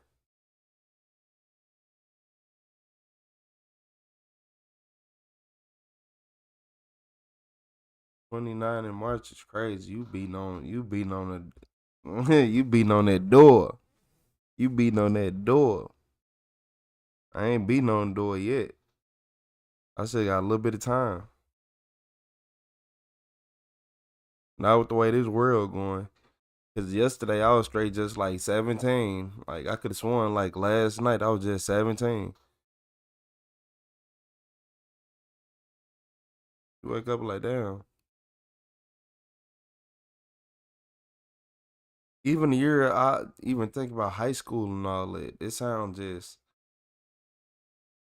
like you went to high school when? What year was you born in?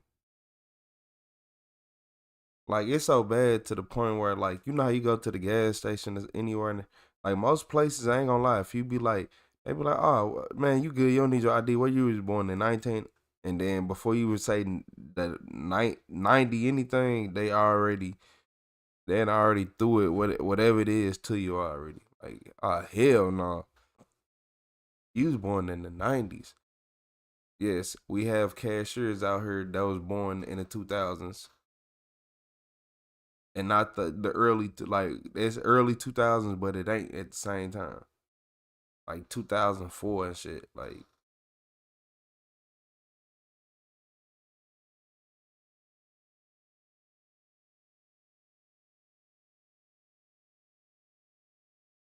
yeah, I'm around it.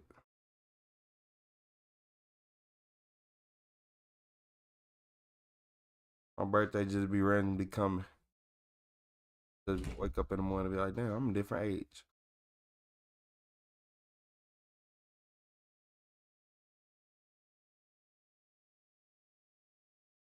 But man, there's really people out here who 33 years old look like they 53. Like, that's your fault. Hey, that's your fault. You chose to stress that much. Hey, don't worry about it. Hey, it ain't gonna be me. I bet you it ain't gonna be me.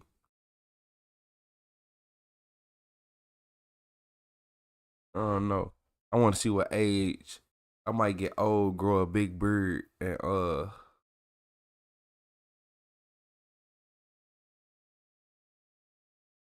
yeah, you gotta put hashtag Leo.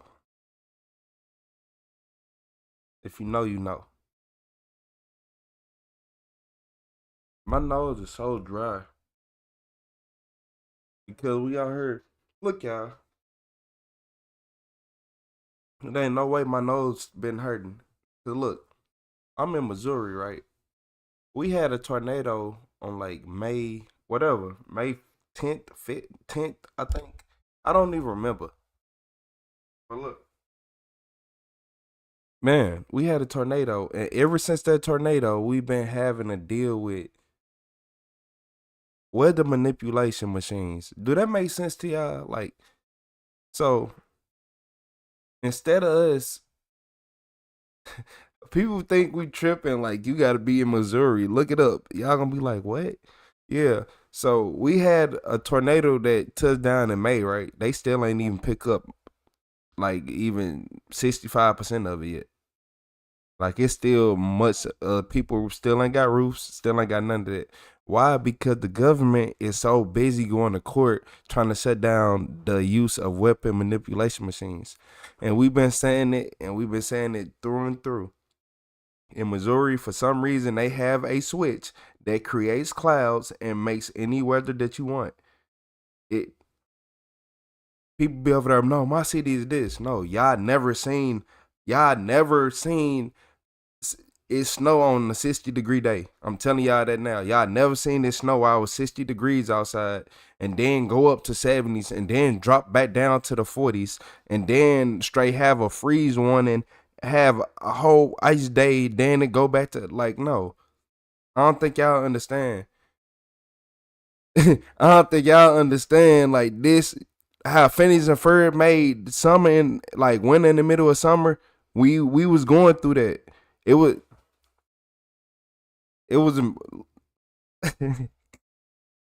because I don't want to sound crazy. Because last time I was talking about this, my internet stopped working. I ain't gonna lie. Last time I was talking about this, my internet stopped working. But yeah, in Missouri, they more worried about weather manipulation machines than actually worried about what the tornado doing. Because I was on the south side, and if y'all look at my shorts from May, I actually got a picture of. I got a video, not a picture. I got a video of the tornado, because the tornado went over our head. It's like, imagine somebody. It's like somebody guided the tornado over our head and then dropped it. But the crazy part about all this is where the tornado dropped it. The tornado didn't drop in a easy to access place. Like, people don't know this tornado dropped in somewhere where they've been trying to renovate. You had that, that one neighborhood they trying to renovate, try to get everybody out. They want to gentrify the whole area. So now they refusing to even clean it up because the people who still over there trying to be on some, let's rebuild the community. They don't want to rebuild the community. But now the government is starting to look at it and see how dangerous that tornado is. Like the tornado and the weapon manipulation stuff is, because it's out of hand. It's out of hand. Like recently, we were just talking about snow. We was like, it's like they just hit a button. I don't know, y'all. They playing with the weather. They are really playing with the weather. They've been doing it. They, for 100% facts, they play with the weather. That's already known facts. They already make clouds of rain for crop fields and all that. For farmers who need they don't use crop planes like that no more. They just send clouds over there to drop there's water on it. Come on, which one is cheaper? You want to keep making sure this crop plane filled up and keep doing all this, or do you want to just send a big fucking cloud that way? All you need is the right chemical balance.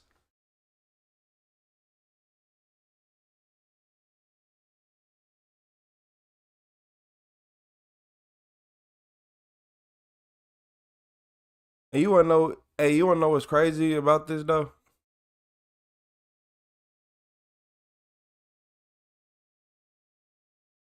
Have people ever thought about this? Have people ever just thought about this? God don't want to be in control of all this all the time. He don't want to be in control. Cause look, this shit right here mess our brains up. We was talking about this. What if you was like, okay, what if you made a deal to come back here on your own free will and you take whatever come with it just to feel and be a part of this? And what if he like, okay, you're going to have to deal with all the evils of the world, all this and all of that, but I'll be there, but I can't hold your hand and guide you through everything because it takes too much. It's too many people. Like, It's too many people, right? So you can't be with everybody. Look, be realistic. You can't be with everybody, right? It's too many people. That's why everybody don't have spiritual experiences. A lot of people are not even real people. If y'all want to be honest, don't even get me started on there. A lot of people are not even real people. Like when you just look at them, I find like this. I'm not knocking nobody, but if you're not one of them people, and I know a lot of people, if you feel like you going to work every day is a piece of your life and it solidifies you, I don't know, man. I don't know. Because, look, people talking about natural this, natural that. Going to work is the most unnatural thing ever. That is one of the most unnatural things I ever seen. Okay. Everything unnatural. So I'm like, man, imagine you just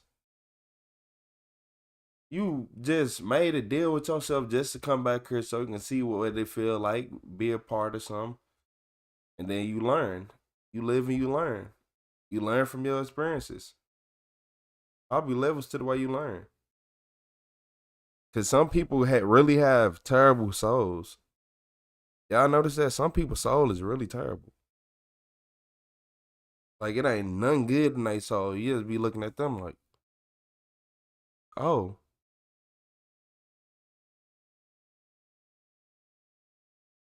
Yeah, don't get me started on living in these houses. Everything is unnatural. Like, and I'm the one who can tell people because people be acting like they know everything. The more electronics you got in your house, the more depressed you will be. Yep. The more electronics you got in your house, the more depressed you will be. That's why kids with all electronics and stuff don't care about nothing, and they so destructive. They got everything. And you want to know another thing? That Wi-Fi signal is really messing up your whole body, the way you sleep, all it.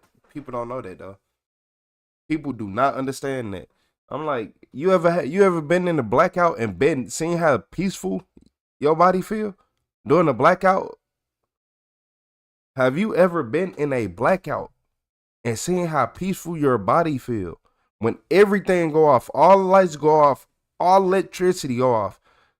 How are you comfortable? How are you this comfortable? Because all the radio waves is turned off. 5 gigahertz waves hurt your body. Any radio waves hurt your body because it's interacting. It's always in the air. It's always a presence. Just because you can feel it, even though you think you can't feel it, you adapt. You can feel it.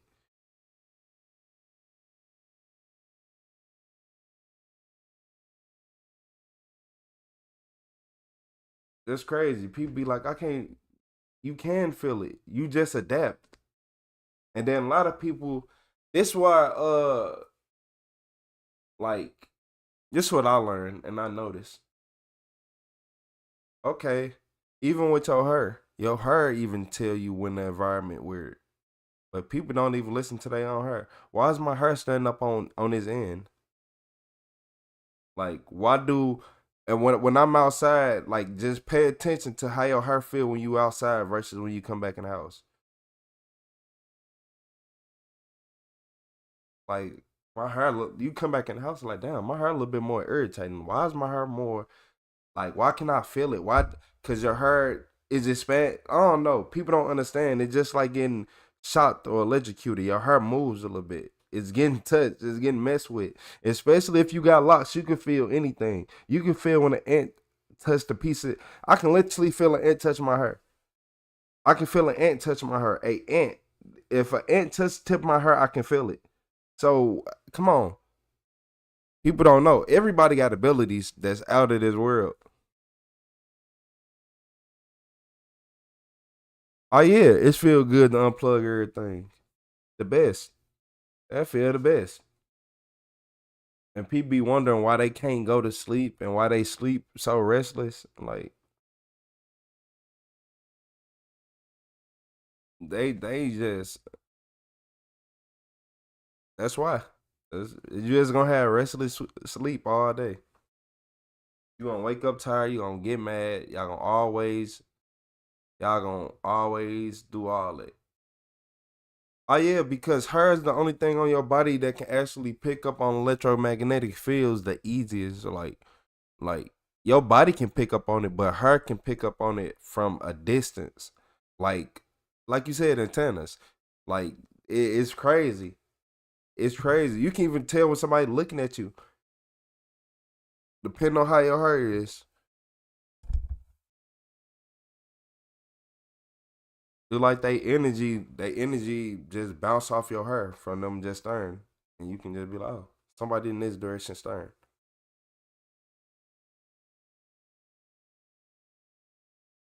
Cause that's true because when I was young and I always had to get haircuts, right? My balance wasn't where it was supposed to be in my coordinates. Like I was coordinated.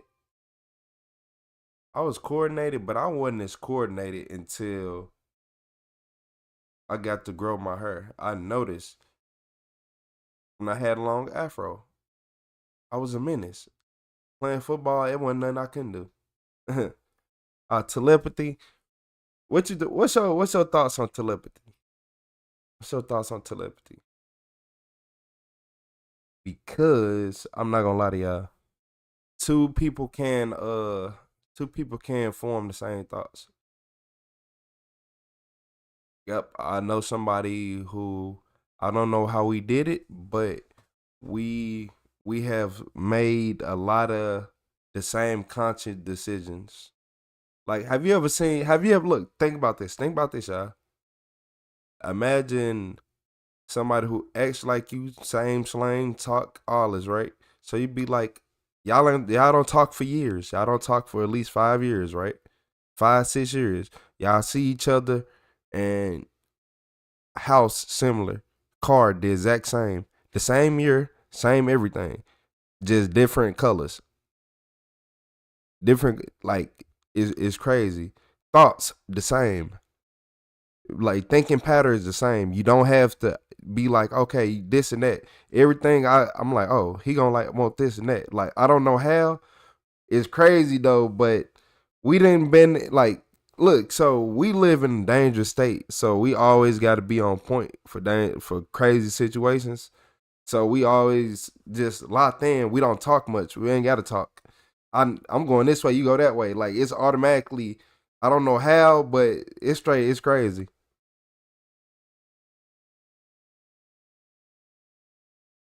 What you mean by feel and see others' thoughts? I can.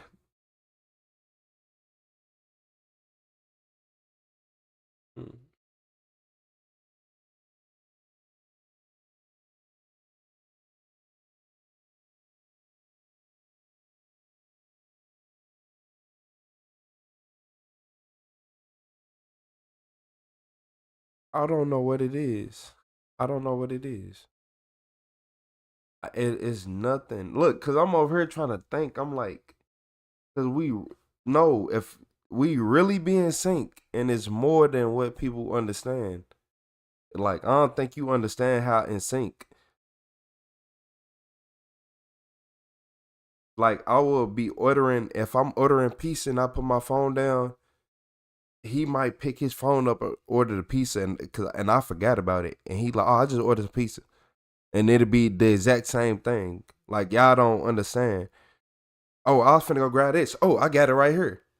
And it's always the exact same. Like it ain't even, or oh, I'm finna go here. Like, and it'd be we thinking in sync. We walking out the door. We going to the same store to get the same exact thing at the same exact time.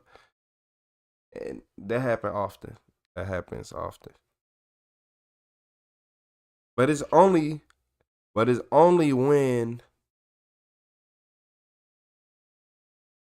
we around. It's the longer you're around them. No, it's the longer I'm around somebody. It's the longest you're around them for a long period of time.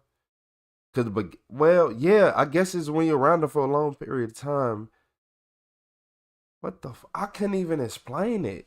I can't explain it because it's unmatched. I don't think you understand. Like on some, if somebody try to play, I'm finna hit this door. Like I'm shooting at this door. I'm shooting right here because like I already know. Like it's crazy, man. I can't even explain it. And then the fact that I had the same thought, like, okay, if I boom, he gonna go over here. And then just to hear somebody in the midst of you saying that, say word for word the exact same thing.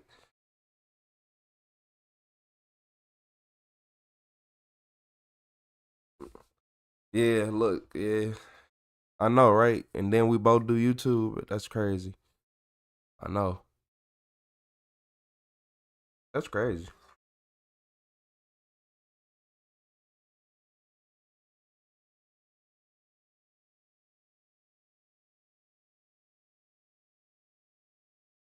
But what's up about these aliens though? That's one thing I ain't been messing with is all the aliens. You know they out there. You know they're out there. Playing, waiting in the shadows.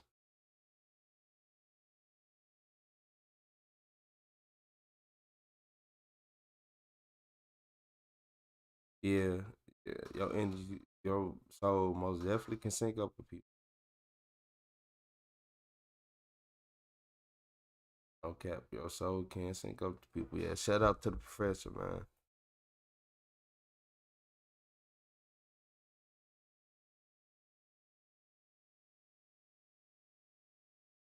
But yeah, yeah, there's certain people that y'all just think very alike with.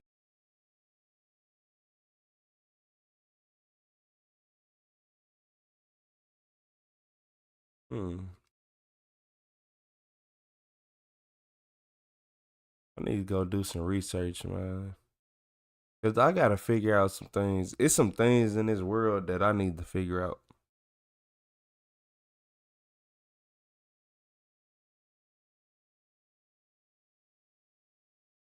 Like, yeah, yeah, I'm finna go ahead. I'll be back. I gotta go look something up. Gotta go look something up because it ain't making sense.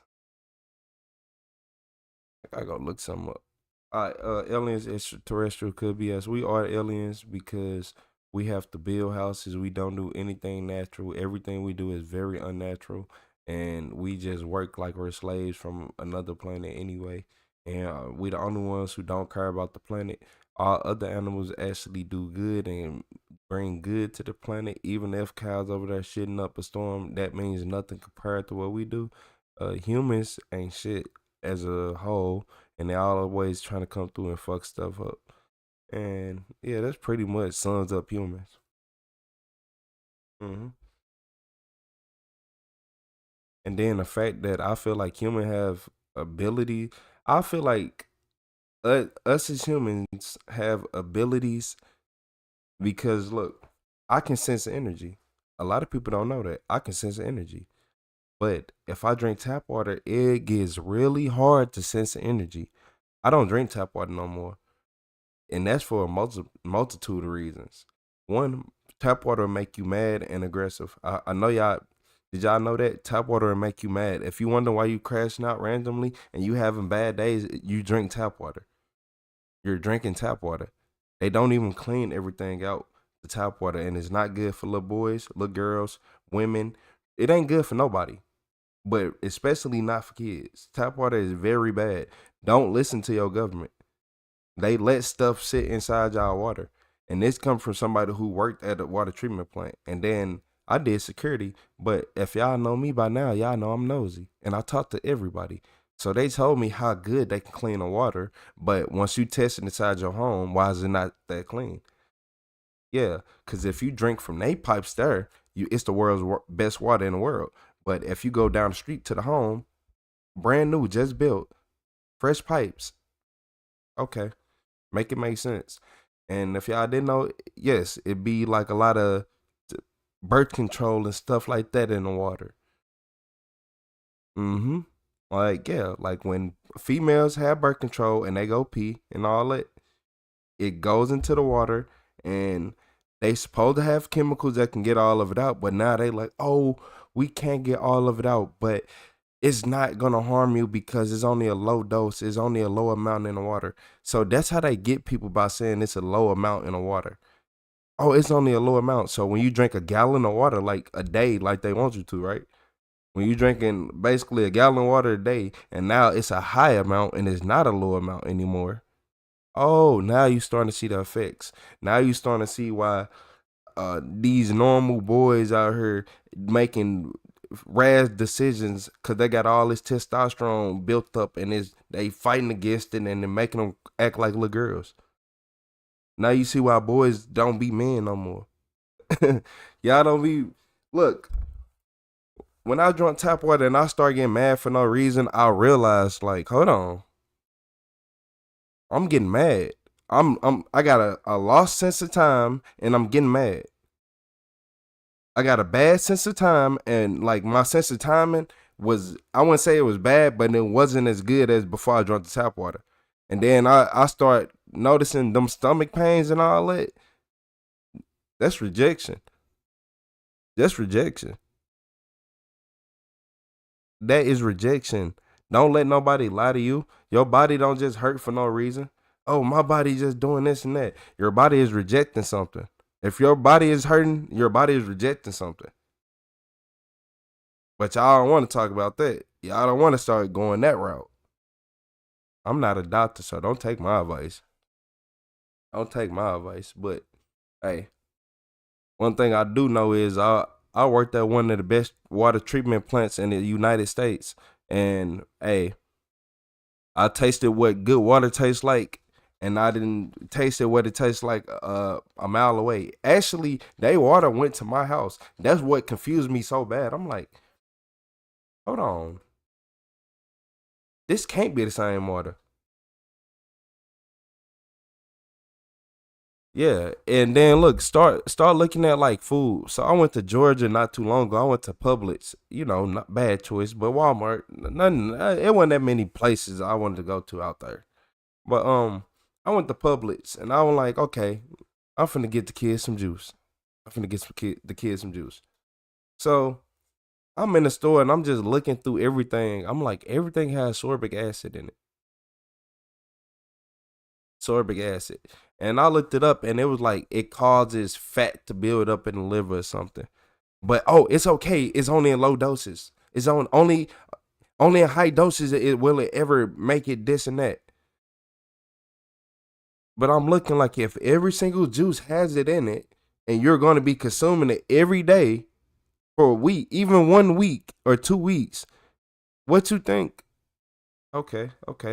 Don't worry about it. Don't worry about it.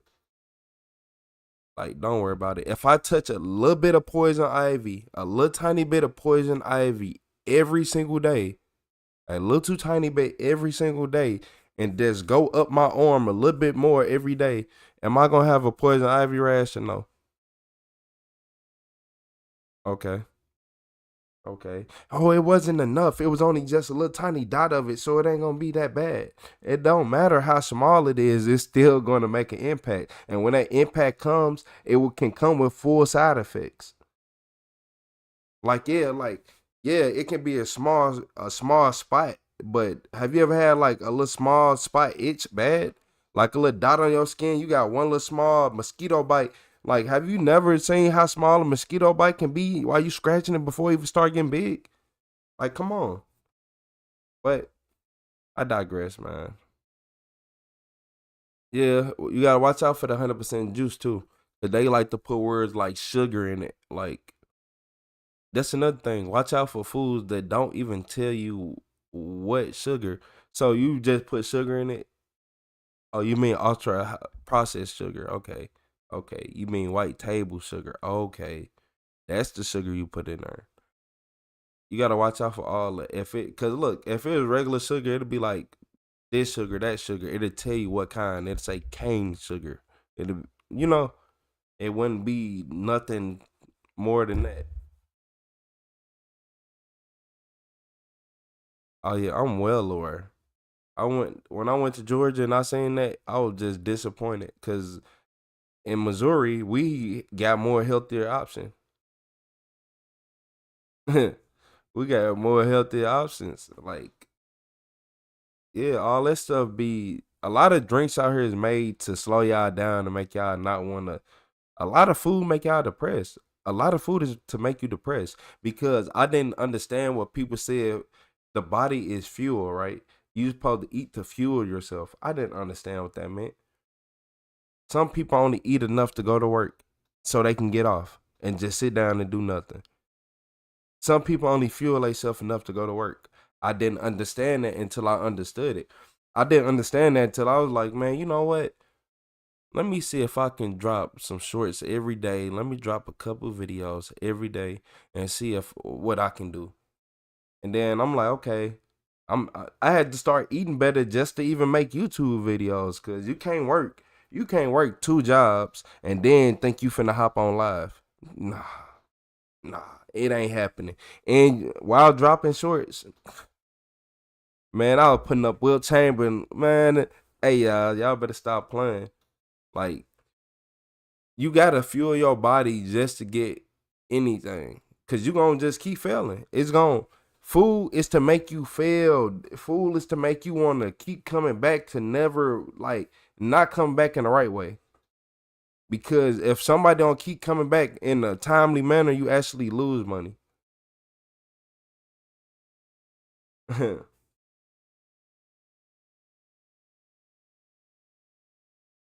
real. I'm not even gonna lie to y'all. Y'all basically, look, everybody, look, anybody in this world, because look, we all know there's one person who feel like, I want to do this, I want to do that, but it's just so hard. You ain't try hard enough. You didn't try hard enough. I'm gonna be the one to tell you didn't try hard enough. No, you didn't. Because why'd you going to sleep? Why you go to sleep? If you wanted it that bad, why you go to sleep? Shit, I passed out. I ain't go to sleep. It's a difference. It was a difference. It's a difference. I did what I did till I passed out. I'll be sleeping on one of these chairs. Do y'all not know us? We was known for literally being in these chairs for 18 hours. Sleep. And then don't even get me started on going to work. Imagine you going to work. Exactly. You just laid down. You ain't do nothing. I passed out. You laid down. Like, stop playing. There was some days where I'd be working it was so bad that I stood up for so long that I started blowing out all my shoes. Cause I used to have to wear steel toes at work. Blowing out all shoes. I was tired of buying steel toes. I was tired. But that came from me standing up for 18 hours a day. Literally standing up for 18 hours a day. Yup. And y'all can't, I don't feel your pettiness, nope. Cause I had to take Ubers too. Yup. I had to take hella Ubers, man. What? You giving half your check to Uber. Yup, I was one of them people. So nope, you can't say that I don't have this and that. I was walking and taking Ubers. I was walking, taking Ubers. I think I took the bus a couple times. But I mainly took Ubers, I ain't gonna lie. I'm not even finna act like I was on a bus warrior. I'm not gonna lie. But yeah, I was over there, man, mad as hell paying them Uber bills. I'll pull up them receipts. Y'all be like, God, Lord. Lord, man. Y'all just, some people think they were doing something when it came to that. Nah. Every single day, it's Uber. Lyft. Like, I wonder, how do y'all see how much y'all spent in total on Uber and Lyft? Man, hey, you better stop playing. I swear to God, y'all better stop playing. Y'all see this total, y'all gonna straight fall to y'all knees. I could have bought at least a couple Hellcats. At least one. I could at least bought a Hellcat. At least one. I ain't gonna cap. At least one. Now, 2 regular cars or 3 Toyotas, I could have bought at least 3 little Toyotas. V6, Mustang, and man.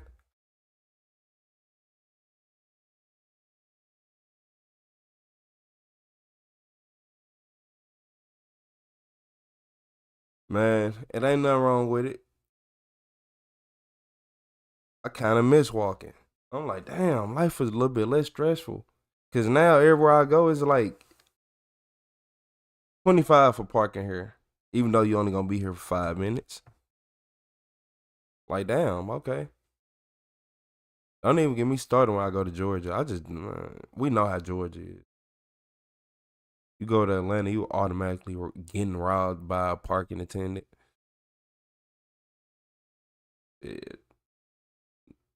Yeah, nowhere in Georgia. Nah, everywhere in Georgia gonna do that to you.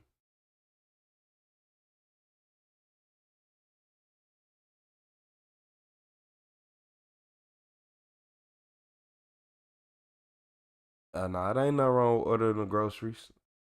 I still be on that, man.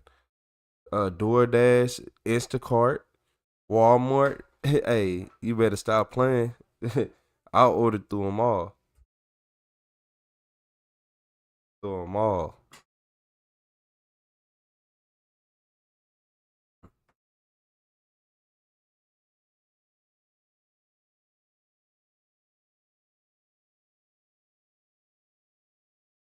Yeah. I know that's a good stroller too. Them strollers, some of the strollers straight do be crazy expensive. But they be worth it. The good ones, you gotta always buy a good one so it be worth it.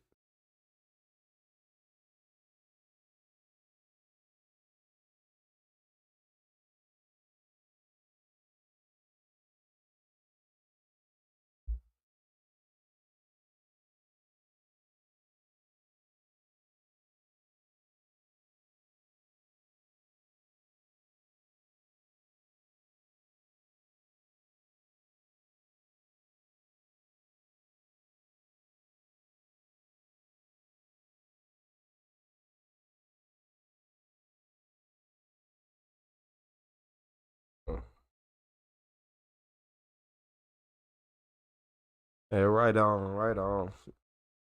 You know, I thought I was finna hop off, but had to go on my little quick rant. One of my little normal quick rants.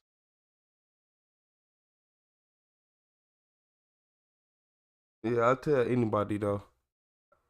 I'd rather have no car than the wrong car.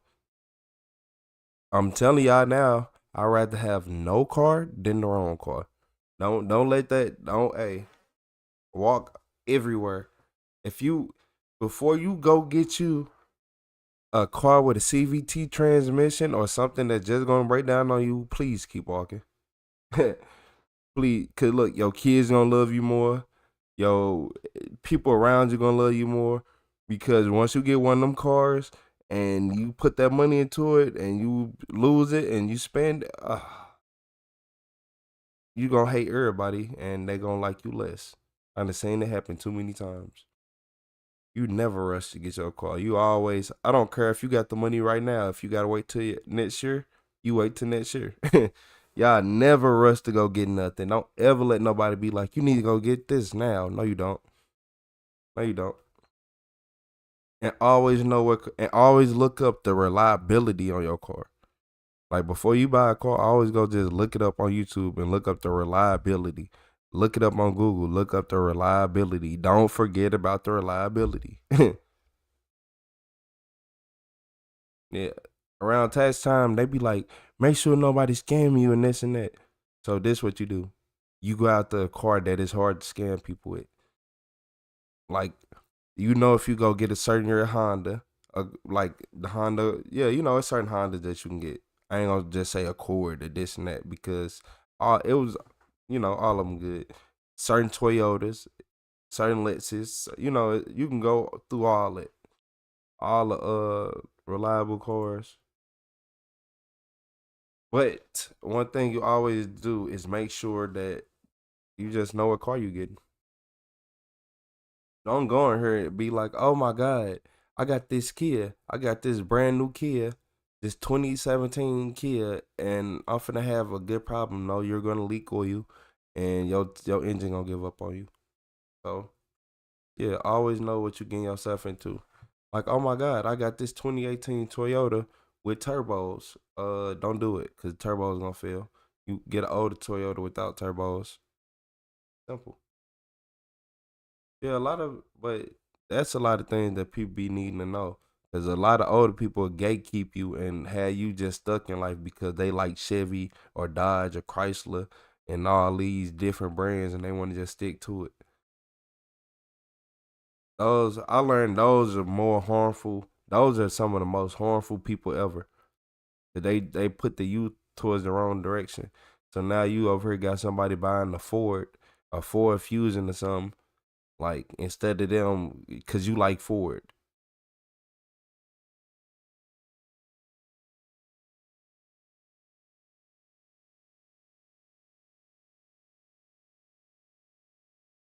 Yeah, I like Vans too. I like Vans. There ain't no wrong with our van. But always watch out for Vans. Always watch out for Vans. Yeah, a Jeep Grand Wagoneer is one of the worst investments ever. That is one of the worst investments ever. One of the worst ones. You could have said a lot of cars.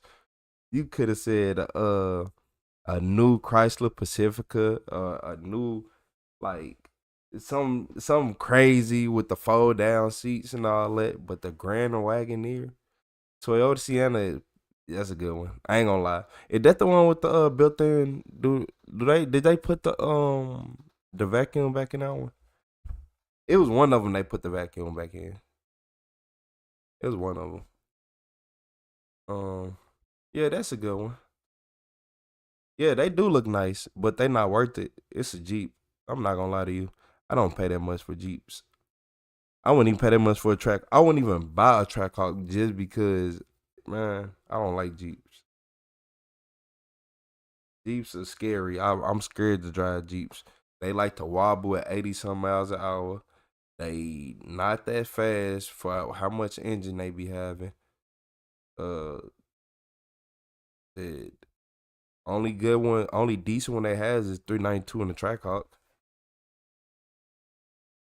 All the other ones look decent, but their interior is trash compared to, like, luxury cars, I would say, that you can get for cheaper.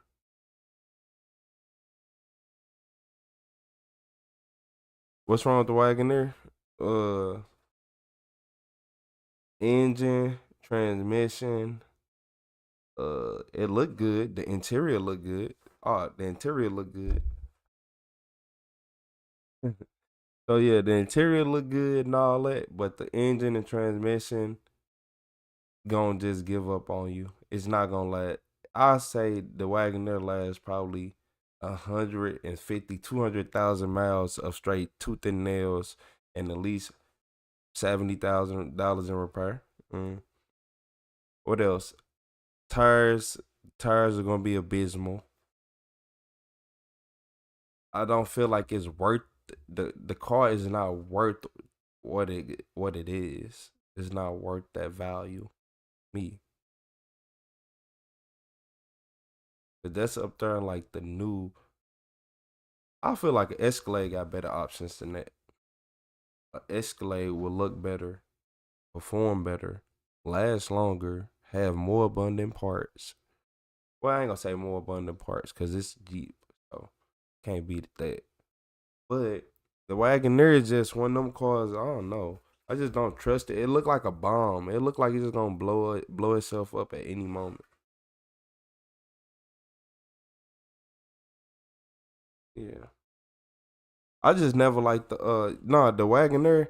You gotta remember, Jeep ain't good. Like, it's a Jeep. So always remember this. Yeah, I like Escalades. Escalades be cool. Them and the Suburbans. Yeah. Them be cool. And you can fit everybody in them. And if I was talking about, like, basic cars, okay, Wagoneer, it's good, but for the price, nah. I'll be more confident with a Durango. But only certain Durangos, though. I don't know. I just don't like them 5.7 Hemi ticks. Like, that's the only thing I like about the RT Durango, the 5.7 Hemi ticks. Scat Pack, well, the SRT 6.4 ones, them too fast. But yeah, them too fast, and the gas go out too quick. For the average person to just be driving. Oh yeah. It's a lot of things. You better off going to get you a Tesla if you don't drive that much, like a Model 3. Oh wait, one of them, whichever one the truck is, Model X or Y, not 3. It ain't a Model 3. It's like a X or Y.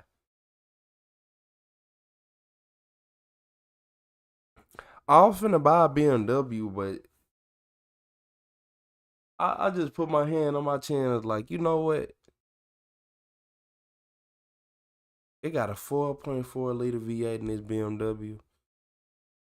And I think that one had like 100,000 miles, 110. I don't want this car. You know what? It's the reason why you reduce the price anyway. Nothing's wrong with it. This shit. Okay. BMW scared me because I always know that I'm going to have to fix something. Way too many electrical problems. I ain't gonna tell people what's my favorite car brand, but I do have a favorite car brand.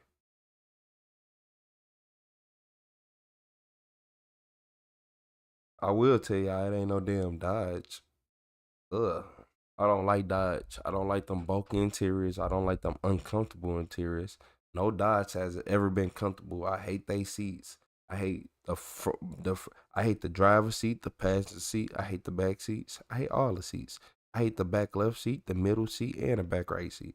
I don't like none of the seats. I hate the left armrest on the driver door where you put your arm at. I hate the right one on the passenger side. I hate the rear driver. I hate that one. I hate the middle. I hate everything about them. They uncomfortable and they bulky, and we be balled up in the car like this. No, you just balled up in it. Like, nah. Like the car, like a Charger, you would think a Charger interior is way bigger than what it is. No. Y'all just like being dirty and stinky and packed up in the back seat. Like, oh, we in a Charger, y'all stink. Like, man, no. Ain't enough room.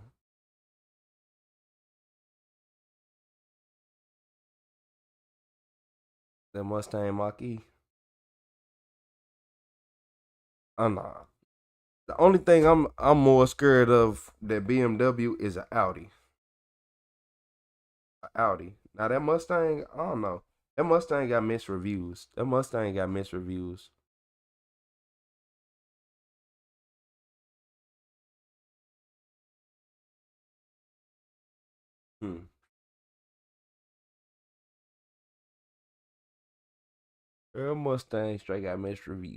So I can't. It ain't really nothing too bad that was said. Just it was, but it was.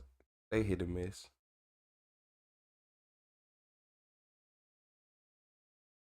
But Audis, nah.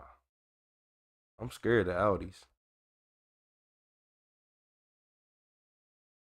But BMW's been acting like that too. I've been just seeing a lot of people rev their engine, the engine blowing.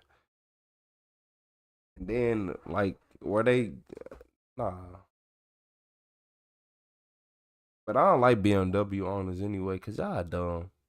If me personally, everything that's plastic finna have to get replaced.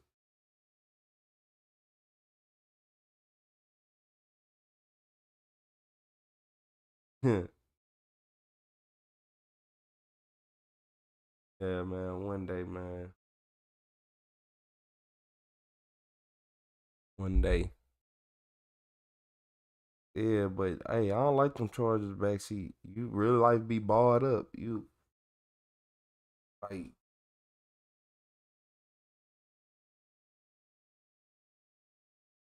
that's how I feel sitting in Charger. Like every time you lean back, it just push you back forward. Like you can't even have a good day. You're like a bully just sitting back here. Every time you move, I know you are, but what am I? Like I ain't even finna play with that. But yeah, that's why I don't like Chargers. Because of they seats. I ain't gonna lie to y'all. That something that simple. They seats. Because you shouldn't have me balled up in her like this. Like I got PTSD now from being balled up in that car. And then when people hitting the gas, of course it feel like it got horsepower. We sitting on lawn chairs, baby lawn chairs.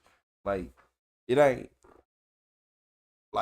no room for me to go nowhere. But back like I ain't got no full support in this car. Here is hell. Talking about this a Dodge. Man. You can't even dodge in here. You can't even dodge in here. It ain't enough room. How you gonna call it a Dodge and I can't dodge in here? And I'm stuck because it got me balled up like this. The whole time just balled up looking crazy. Like, man. Exactly. Then you got the little stinky nigga to your left. So I'm sitting in the car like this. I look to the left. Like, damn, you stink. Like, it's always the little musty nigga sitting right to your left. Like, damn, you stink. Move over. Can't even move over because the car's so small. I always want to be in the Dodge. Everybody in the Dodge love to dodge everything. 8 Dodge and 12. A job. A motherfucker. Yeah, or their baby mama is one of the three. It's one of the three.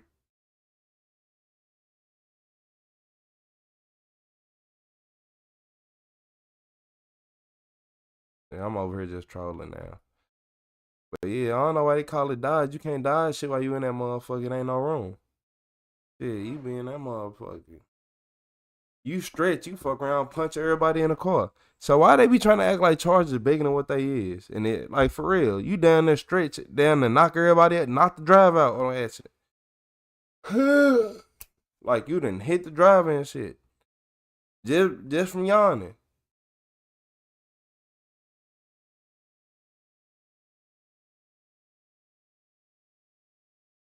I'm finna play with me, man. Hey, I'm for real. I'm finna get up out of here for real now. It's 9:30. I might hop back on live. Who knows? Yeah. Been play with no Dodge, man. Hit that like and subscribe button, everybody. I'm finna go ahead and get up out of here, man.